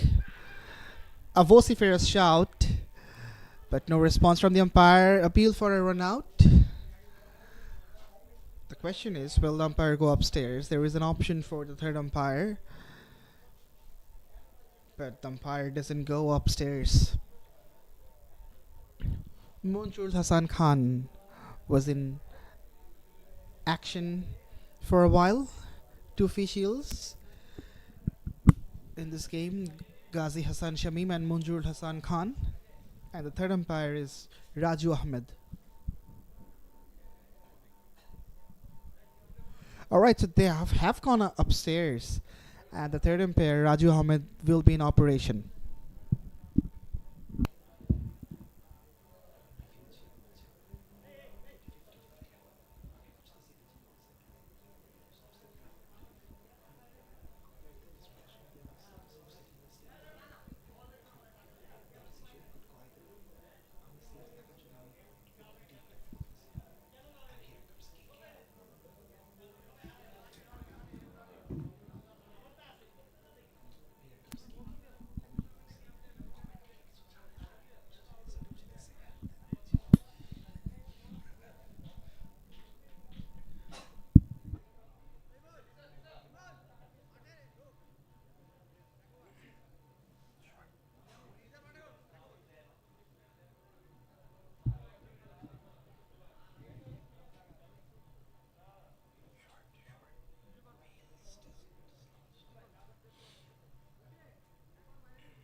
Here comes the signal from the third umpire. It's out. O-U-T. The batter was short. Slightly short. But that's enough to end his innings. Tariq has to depart.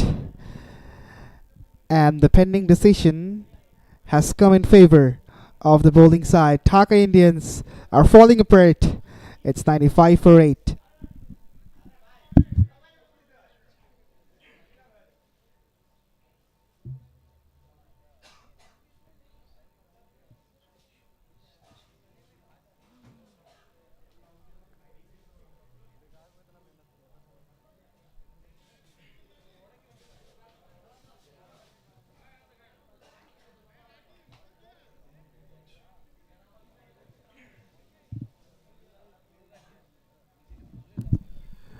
The new batter comes into the middle, Mahmudul Mutin Shohag. And there is also someone new who comes into the comm box once again. It's Ahmed bin Parvez. Welcome back, Parvez. Yeah, in between, we've seen multiple wickets fall. And at the moment, Dhaka Indians nowhere near the target that they need to achieve to win this first game. So the BIMATECH Royal Champions Trophy Season 5, powered by JERSEYSMITH, game number 1 is almost coming to a close here. As Dhaka Indians lose wickets in heaps. Just the 2 wickets remain, and the 2 late order batters really not giving a lot of impetus into this innings. The Super Giants bowlers ran through the middle order. And as soon as Jitesh went out, it was almost like the Dhaka Indians had no reply to the kind of bowling and fielding effort that the Super Giants have put up. Another appeal there for a stumping.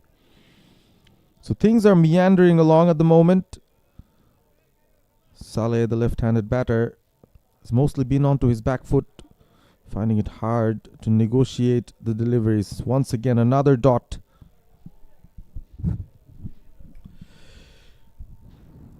Well, at one point there was possibilities for Dhaka Indians to make a comeback and win this game. But there came Gaurav Chaturvedi, who really broke the backbone of the Dhaka Indians batting lineup. It's a wide outside the guideline. A dot to end a very good over. Apart from those wides and a single, a wicket from this over of Shaun Chaudhary. After 13, Dhaka Indians are 98 for 8.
Right, the man of the moment, Gaurav Chaturvedi, is back into the attack.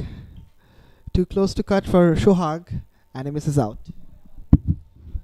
Wry smile from both the batter and the bowler. They both know what the conclusion could be of this game. Gaurav Chaturvedi with his third over again beats the bat. 3 for 4. We're finding it hard to even judge who the player of the match could be. Yeah, it's going to be a tough competition. Rifat was there, and now Gaurav with the ball in hand. Stellar of a show. Was aerial for a while, but finds the fielder in the deep. Timed that well. We'll get off strike at least. Shohag 2 from 4. Saleh, the other batter, struggled to put bat onto ball. Just a single from his 7 deliveries faced as Dhaka Indians closely approach their team 100.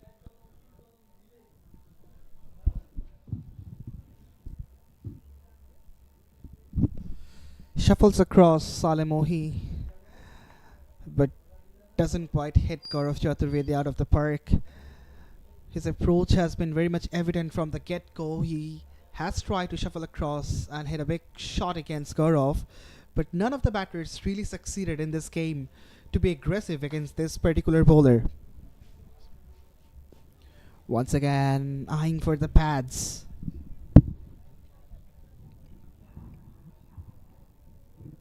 The team 100 comes up in the 14th over.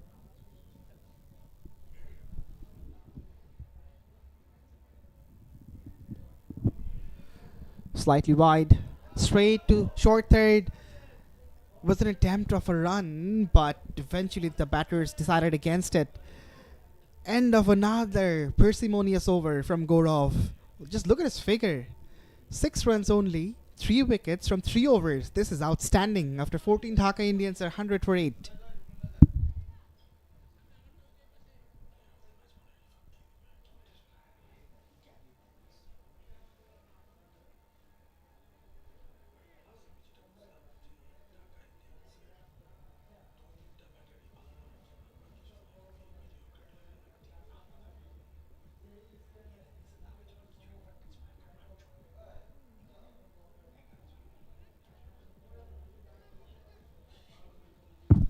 Well, well, well. Some refreshment, some enjoyment taking place in the middle. A family seems to be spending some quality time in the weekend.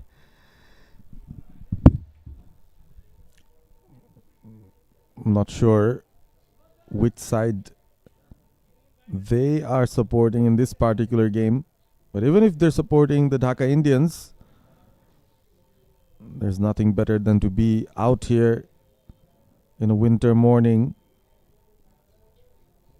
enjoying yourselves with some grilled chicken. In comes Shamim with his first over. Nicely struck. Where's the ball gone? We're searching for it as well. Went to the fielder. Just a single for all his effort. Saleh moves on to 3. This is the kind of environment that you really want in a weekend game. People enjoying all around, cricket happening in the middle. Yes, the game is intense, but sometimes you need to see the lighter things in life as well. The required run rate, that isn't light by any means. 21 to the over needed from here on. The two batters struggling at the moment, struggling to create an impact. And mostly whatever they're doing at the moment is just to decrease the margin of defeat. Absolutely, they're fighting a lost battle. Nothing much to do for the batters who are tail enders, and they're not known also for their batting prowess. Saleh Mohi and Shohag. Slow delivery. Mohi just tucks it away and gets a single. Singles won't do for the Dhaka Indians at the moment, but it is what it is. Of course, till the last ball, till mathematically anything is possible, you still can't discount a team out of the game.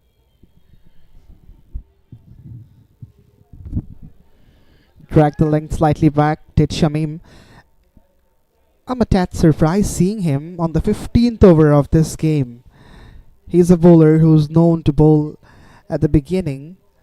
I'm not quite sure why the skipper decided to bring him now.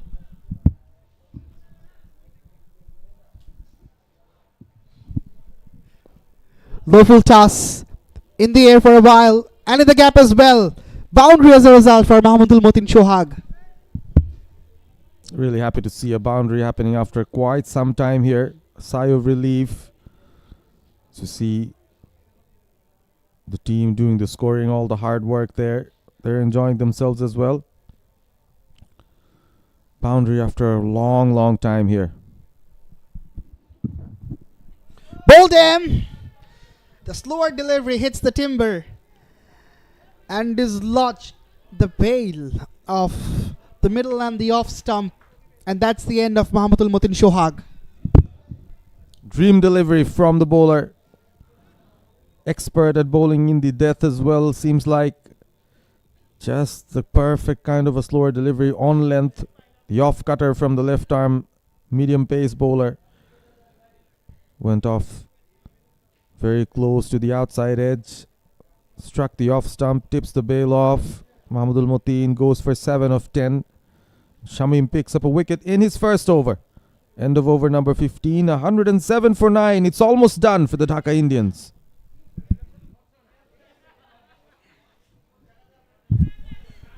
So this is what has happened in the last wicket. It wasn't that full, rather on the shorter side of the slower delivery. The batter was looking to guide that ball towards third man, but found nothing on the bat, and the ball went on to disturb the sticks. So this is the last wicket partnership between Saleh Mohi and Rahul, the new batter in.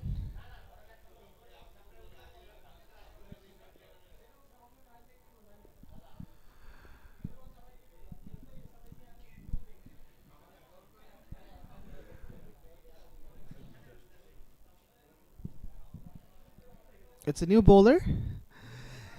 Swept away with a lot of power, and it's into the second ground for a 6. What a welcome for the new bowler. Awesome strike there from Saleh Mohi. Went for that full-blooded sweep shot. Aerial. Clears the boundary with ease. And the new bowler, Samir, is greeted with this gargantuous hit from the batter. Front leg cleared. In a perfect position to play that sweep shot.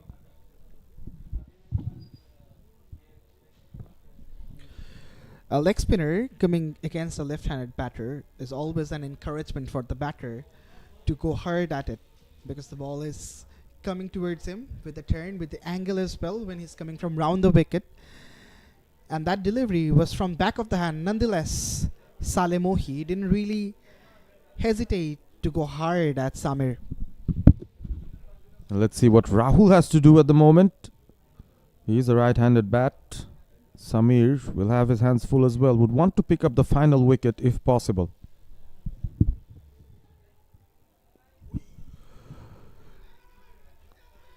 Held the line this one. A quick single Shoaib Mohammed was after it, the keeper. Not much turn from Samir.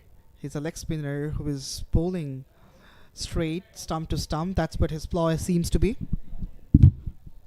And now Saleh, can he go for a big one? Can he entertain us? He does go for a big shot, but it's not from the meaty part of the bat, but doesn't really matter. It's enough power to sail over for a 6. Oh, a leg spinner sometimes will be expensive. Bowled it like a medium pace bowler actually. The length was picked up very quickly by Saleh Muhi. Of course, did not come off the middle of the bat, but still was enough to go all the way.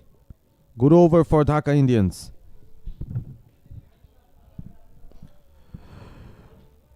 Slightly floaty, tossed up. Saleh Muhi didn't have enough room to wind up once again. But it's a good over for Dhaka Indians. 14 runs already.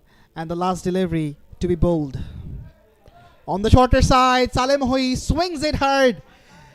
And the 6th number 3.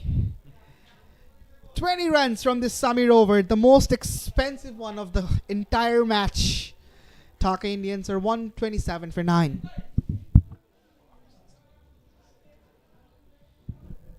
Again, a quicker one, but short. Saleh Muhi has been ferocious against anything that's coming in short. He's picked up 3 sixes. Will give him a lot of confidence, especially going into the next game probably. Might want a promotion in batting. 23 of 15.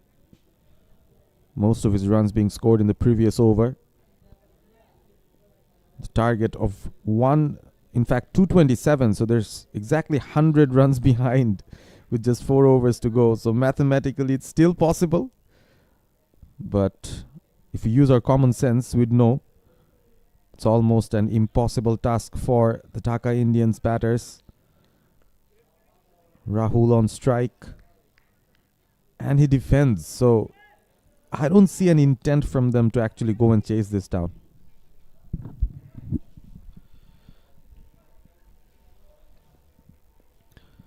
He's the one who's arrived at number 11. So for now, perhaps he would just want to stay in the middle, pick up singles and keep Saleh Muhi at the striking end as much as possible. The asking rate is over 27. Wide outside the off stump. Swing and a miss for Rahul. He's going to swing at anything that comes his way at the moment. There's no other way about it.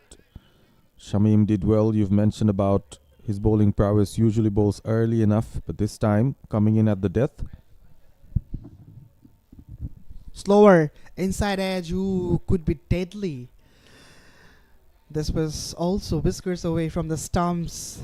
Went to short fine leg to the fielder. Could have been a big challenge for the Super Giants. Have turned out to be a comparatively easy and comfortable one for them at the moment. Shamim looking good. A quicker one from Shamim. This one hurried on to the batter. A quick throw in. Oh! Directed. Could be very, very interesting. And once again we've seen another fielder aiming at the stumps and failing to hit it. Haven't seen a single instance in this game. This partnership, 21 of 10. Too little, too late.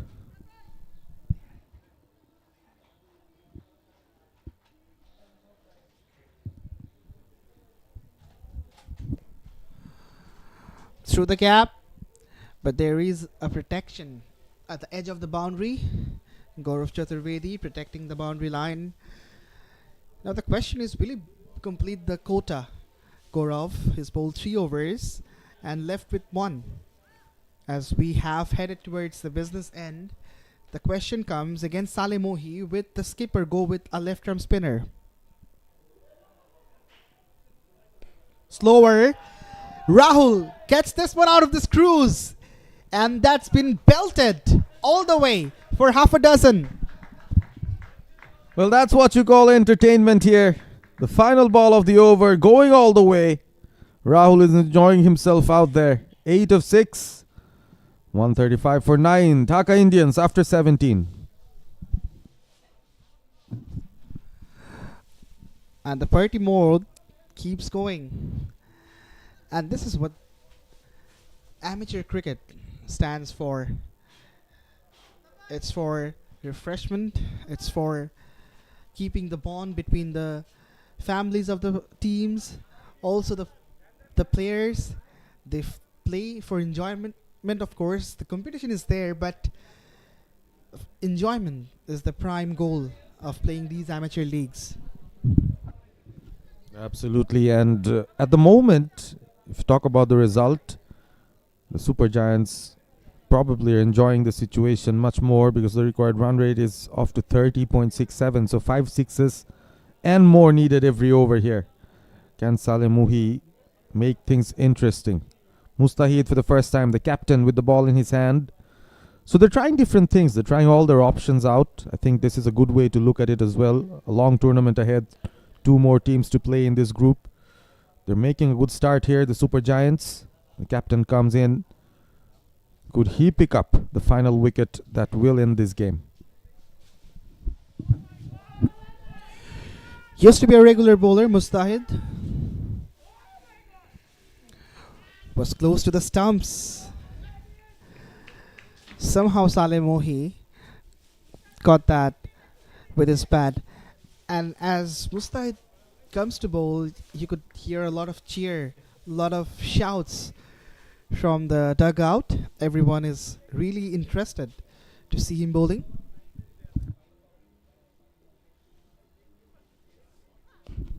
Goes for the big one. It's high. And it's handsome as well. Goes all the way. Saleh Muhi is taking a liking to the spinners.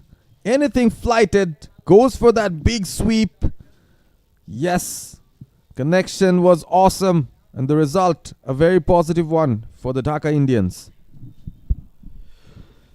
He is here to give us some entertainment, Saleh Mohi. Fighting a lost battle, but fighting with a lot of heart. Goes again, lack of height. Syed Mustahid tried something different. Was bowling like a fast bowler, a medium pacer previously, but this time around he became a spinner and tried to spin the ball. Just needs to keep it within the stumps. I think that's going to be something that might work in his favor. Saleh will be swinging for the fences. Slightly wide outside the off stump, straight to Fariduddin Masood at backward point, and they've picked up a single. Have they? They have. It's a quick run. Could be risky, but they have managed. The bat was down there. No batter at sight. And in the end, the run was taken and Rahul is back on strike. We've seen him hit a 6 of Shamim in the previous over. Would be interesting to see what he comes up with. The keeper is still up. And Mustahid all of a sudden decides to go medium pace.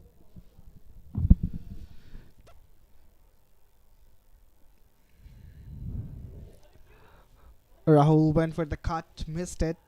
He used to be a medium pacer, Mustahid. Became a spinner, but bowled spin like a medium pacer. Then became a proper spinner, and now he's become a proper medium pacer. He's trying out all the weapons available in his armory. Syed Mustahid Hussain, the skipper. That swung hard. Straight back past the bowler. Down the ground for a 4. Lovely shot. Lovely shot by Rahul to end the over. Spin, medium pace. Nothing worked for Mustahid in this one. Concedes 11 from this one. 146 for 9 Dhaka Indians. But now the target is impossible.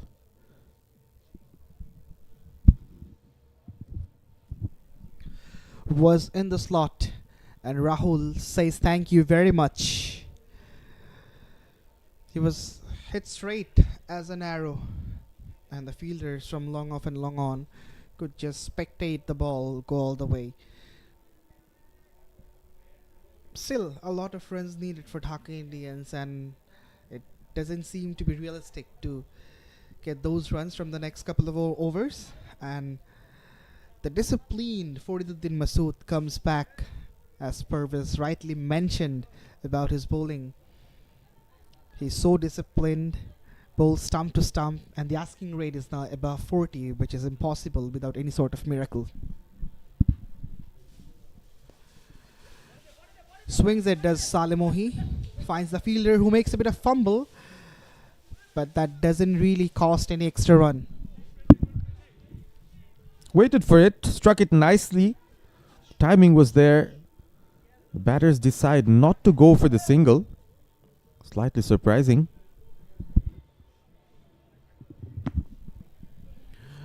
As Salemohi is whittling the balls properly, he decided to stay on the striking end, and this is the reason that they didn't run the single. It was on the slot, and he bludgeons the ball for a 6. Sometimes keeping things simple really works here, and it's working for Salemohi. Nothing much wrong with the delivery. It was within the stumps again, and that 6 brings up the 150 for Dhaka Indians. And look at that last wicket partnership, almost a 50-run partnership between the final two batters. That begs the question, what were the other batters doing? Could they have been a bit more proactive? And there was a sign of complacency as well among the bowlers, but we'll talk about that later on. It's taken. That's it. This is the end of the Dhaka Indians innings. Salemohi provided a nice cameo in the end, but the story belongs to Super Giants, who win this game by 74 runs. It's a comprehensive victory for Super Giants to kickstart this edition of BIMATECH Royal Champions Trophy Season 5, powered by JERSEYSMITH. They go on to beat Dhaka Indians by 74 runs. They have batted exceedingly well. The bowlers were also up to the mark, and they thoroughly deserve this victory.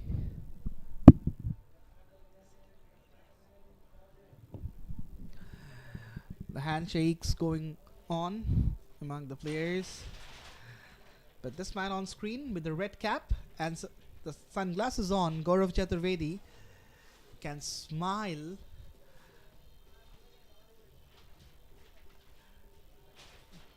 freely because he's bowled exceedingly well. There was possibilities for Dhaka Indians when Gaurav Chaturvedi came to bowl, and he's really demolished all sorts of possibilities from the Indians. So this is what has happened in terms of the batting. Saddam had a good start. After his fall, Jitin Krishnan, the former skipper, had an attempt to keep the match in favor of Dhaka Indians, but apart from him, the rest of the batters couldn't really succeed. 5-1, 14-1-1. This is what came from Rohit Gaffar, Sharif Tipu and Abhijit. A fight back from Salemohi in the end, but that went in vain because that was too late for Dhaka Indians.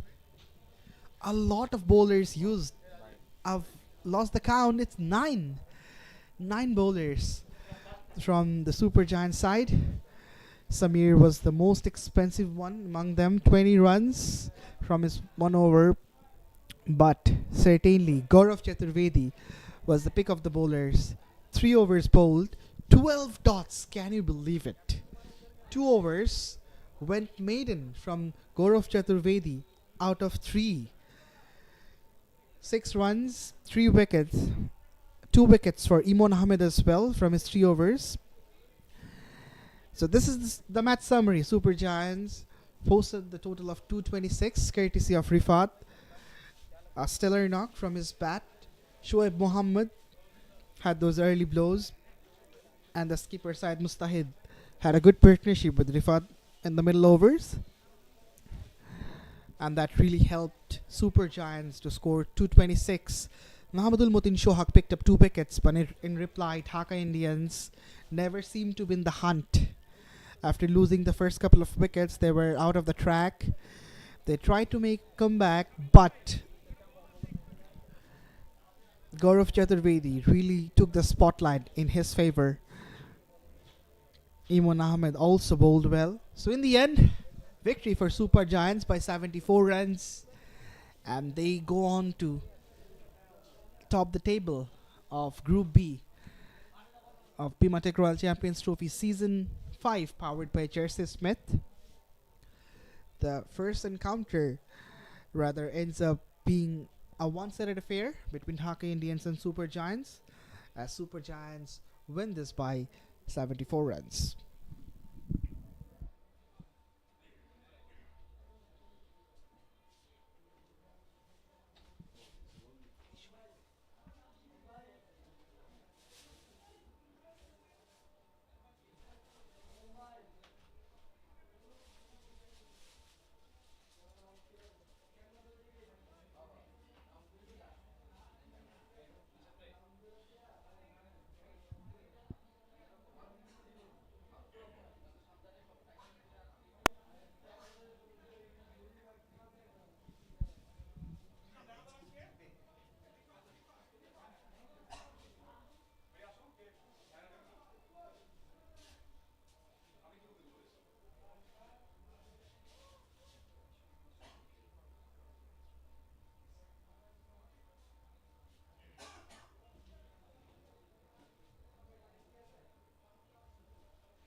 So it's time for the post-match presentation where Ahmed bin Parvez is waiting for you guys.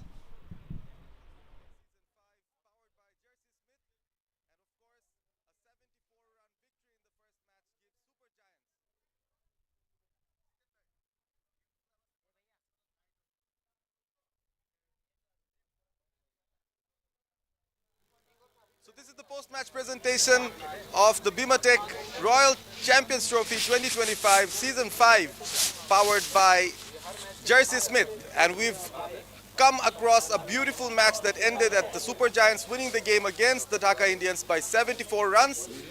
At the post-match presentation, it's my honor to invite our guest of honor who will present the Player of the Match award, and he is none other than Naim Imran, the team owner of the Super Giants. Welcome to the podium. Naim ভাই overall এই টুর্নামেন্টের এই আয়োজনটা নিয়ে এই নতুন এনভায়রনমেন্টে প্রথম ম্যাচটা খেললেন, জয়ও পেলেন, কেমন লাগছে? Of course it's a good feeling এবং সবচেয়ে বড় কথা হচ্ছে গিয়ে আয়োজনটা খুব ভালো, আর তার চেয়েও ভালো লেগেছে যে the quality of merchandise which has been delivered is absolutely fine, and then of course Nisho probably always try করে খুব ভালো করে টুর্নামেন্টটা করার জন্য। So yeah feeling really good and even better because we've won the game significantly. তো এত বড় মার্জিনে জেতা হবে এই ব্যাপারটা কি ভেবেছিলেন, নাকি overall like how satisfied are you with the bowling batting performance overall? I was fairly convinced, but we should have been performing better as far as our bowling is concerned. Batting the bhaloi chilo, but there are other players which I thought that should have been scored, but they went out cheaply. So, but I'm overall satisfied, and of course, Rifat, kudos to him. He's done well. Well, you've stolen it from my mouth. Rifat is the player of the match for his 94 runs of 49, not out, kept his team on track.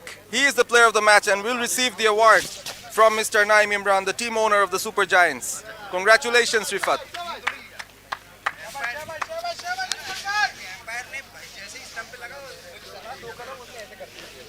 An excellent innings, holding it along.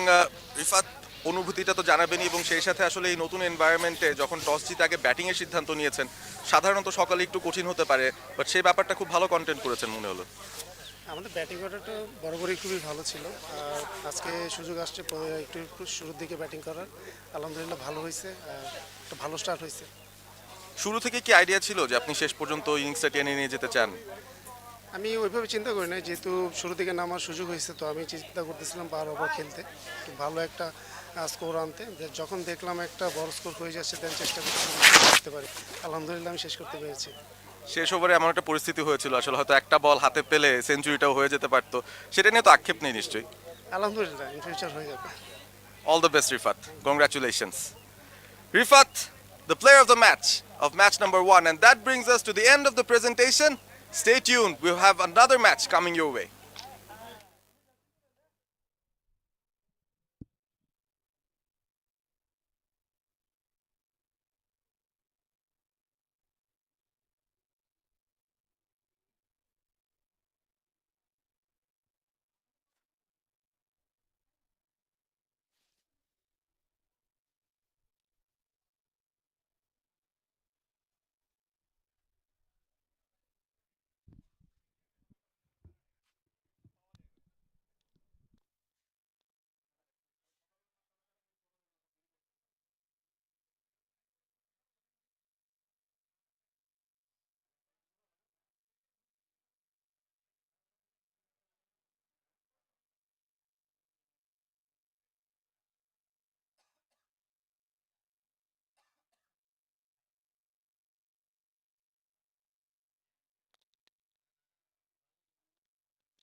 Right, so this is how things transpired in the second innings. There was a decent total on the board.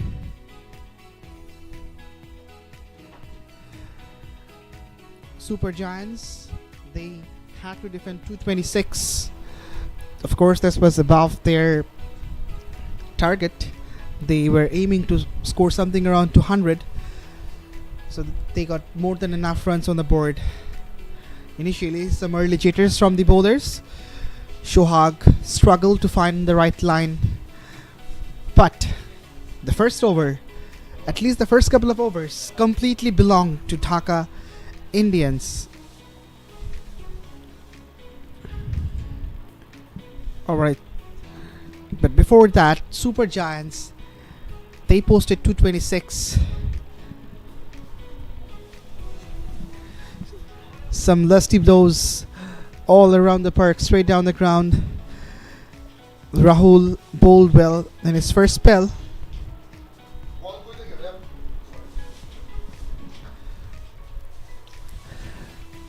Some long balls went for sixes, just like that, straight down the ground, and this one hit the roof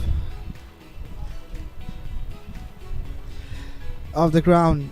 This was a skyscraper, which wasn't snaffled by the fielder, but a valiant effort made. And this was the first blood from Shohag.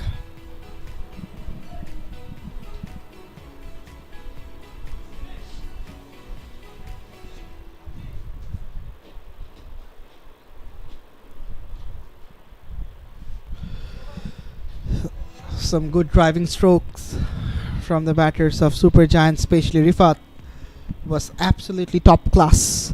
Right from the inception, he's batted like a king in the middle and ruled over the bowlers.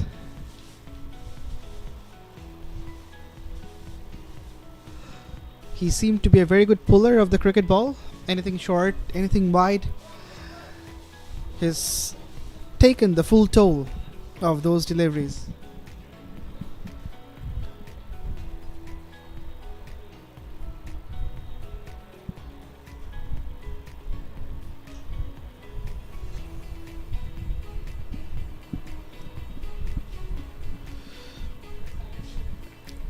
That was an opportunity which went down.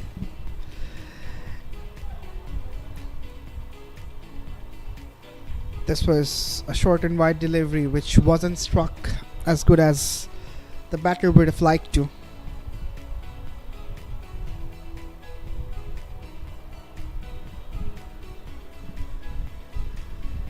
A flat batted strike down the ground, but this landed in the hands of the fielder.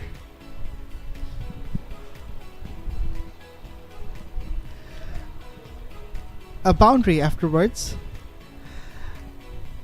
and Rifat has hit some massive blows all around the park.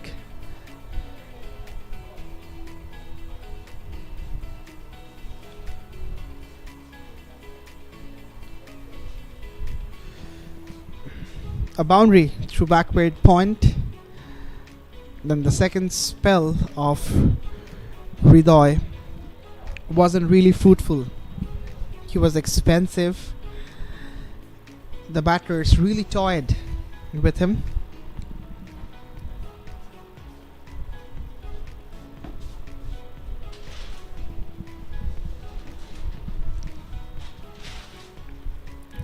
Anything short, anything wide, the batters show their real aggression on the bowlers.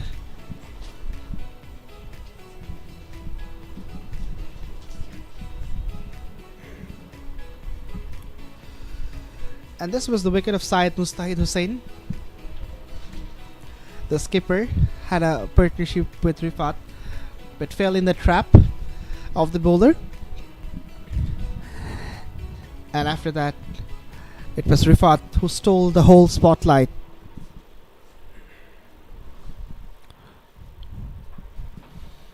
Really ran a riot on the bowlers.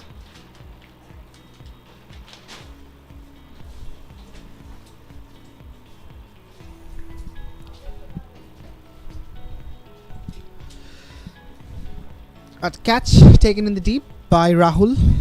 In fact, Rohit, not Rahul. He's taken 3 catches in this match. Could have the 4th one as well, which went down. But the 4th was absolutely top notch. There was an inside edge. That's the reason why the appeal was denied by the umpire.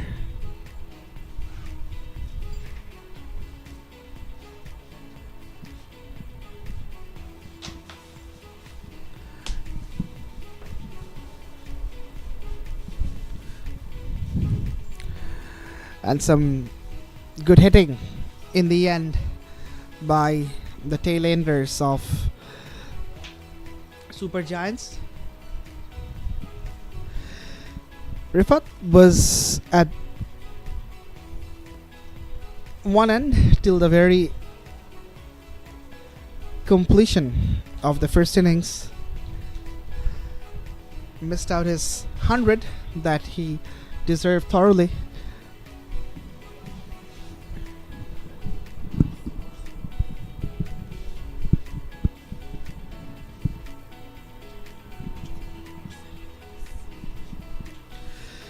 And this was a good save.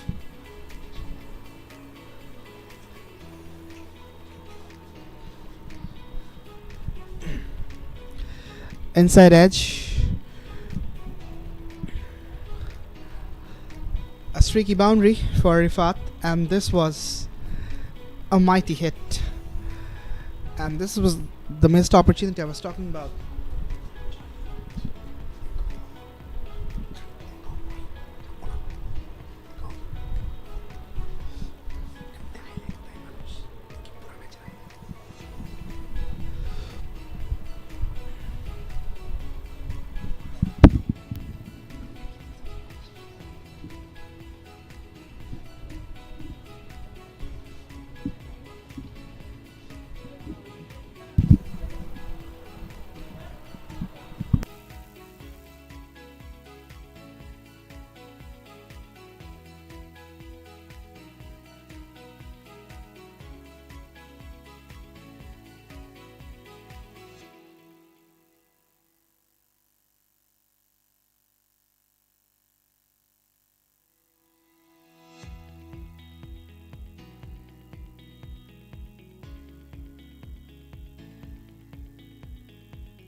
Chetan Krishnan was the man who took the attack and played a good knock. The initial aggression from the Dhaka Indian batters, but that really crumbled in the end. The bowlers who ruled. It was straight up in the air. Chetan Krishnan was caught at deep third, a setter for the fielder.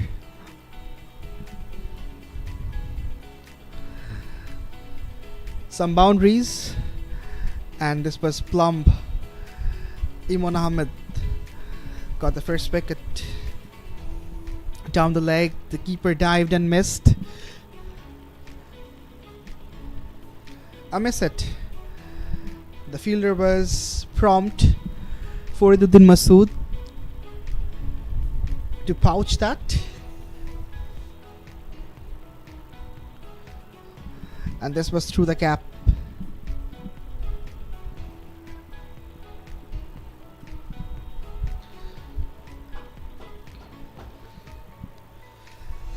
And afterwards, it was completely a Gaurav Chaturvedi show.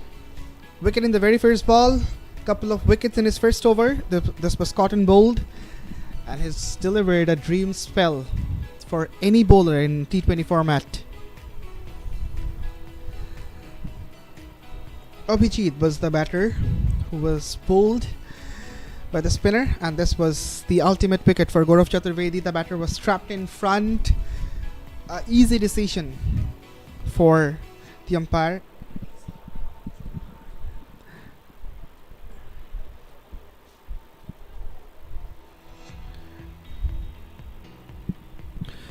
Some lusty hitting at the very end from Saleh Mohi. Other batters wanted to join the party, but they couldn't really succeed. This was the first six, which went miles almost to the other ground of this venue. And this was the most expensive over of the entire game. Samir gave 20.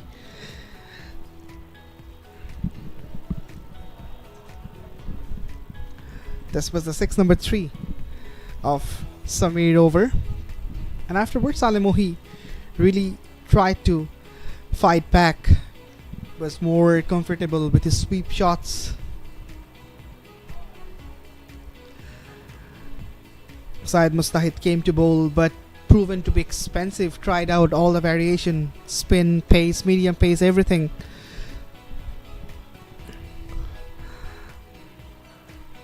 And lastly, Saleh Mohi played a big heave from where he got a 6, but eventually he was caught at deep mid wicket, and that was the end of the game. And this is the end of the highlights, perhaps. Yes, the handshakes. And this was the story of the first game of BIMATECH Royal Champions Trophy Season 5. We will be back shortly with the live action of the second game. Till then, stay with us. Goodbye for now.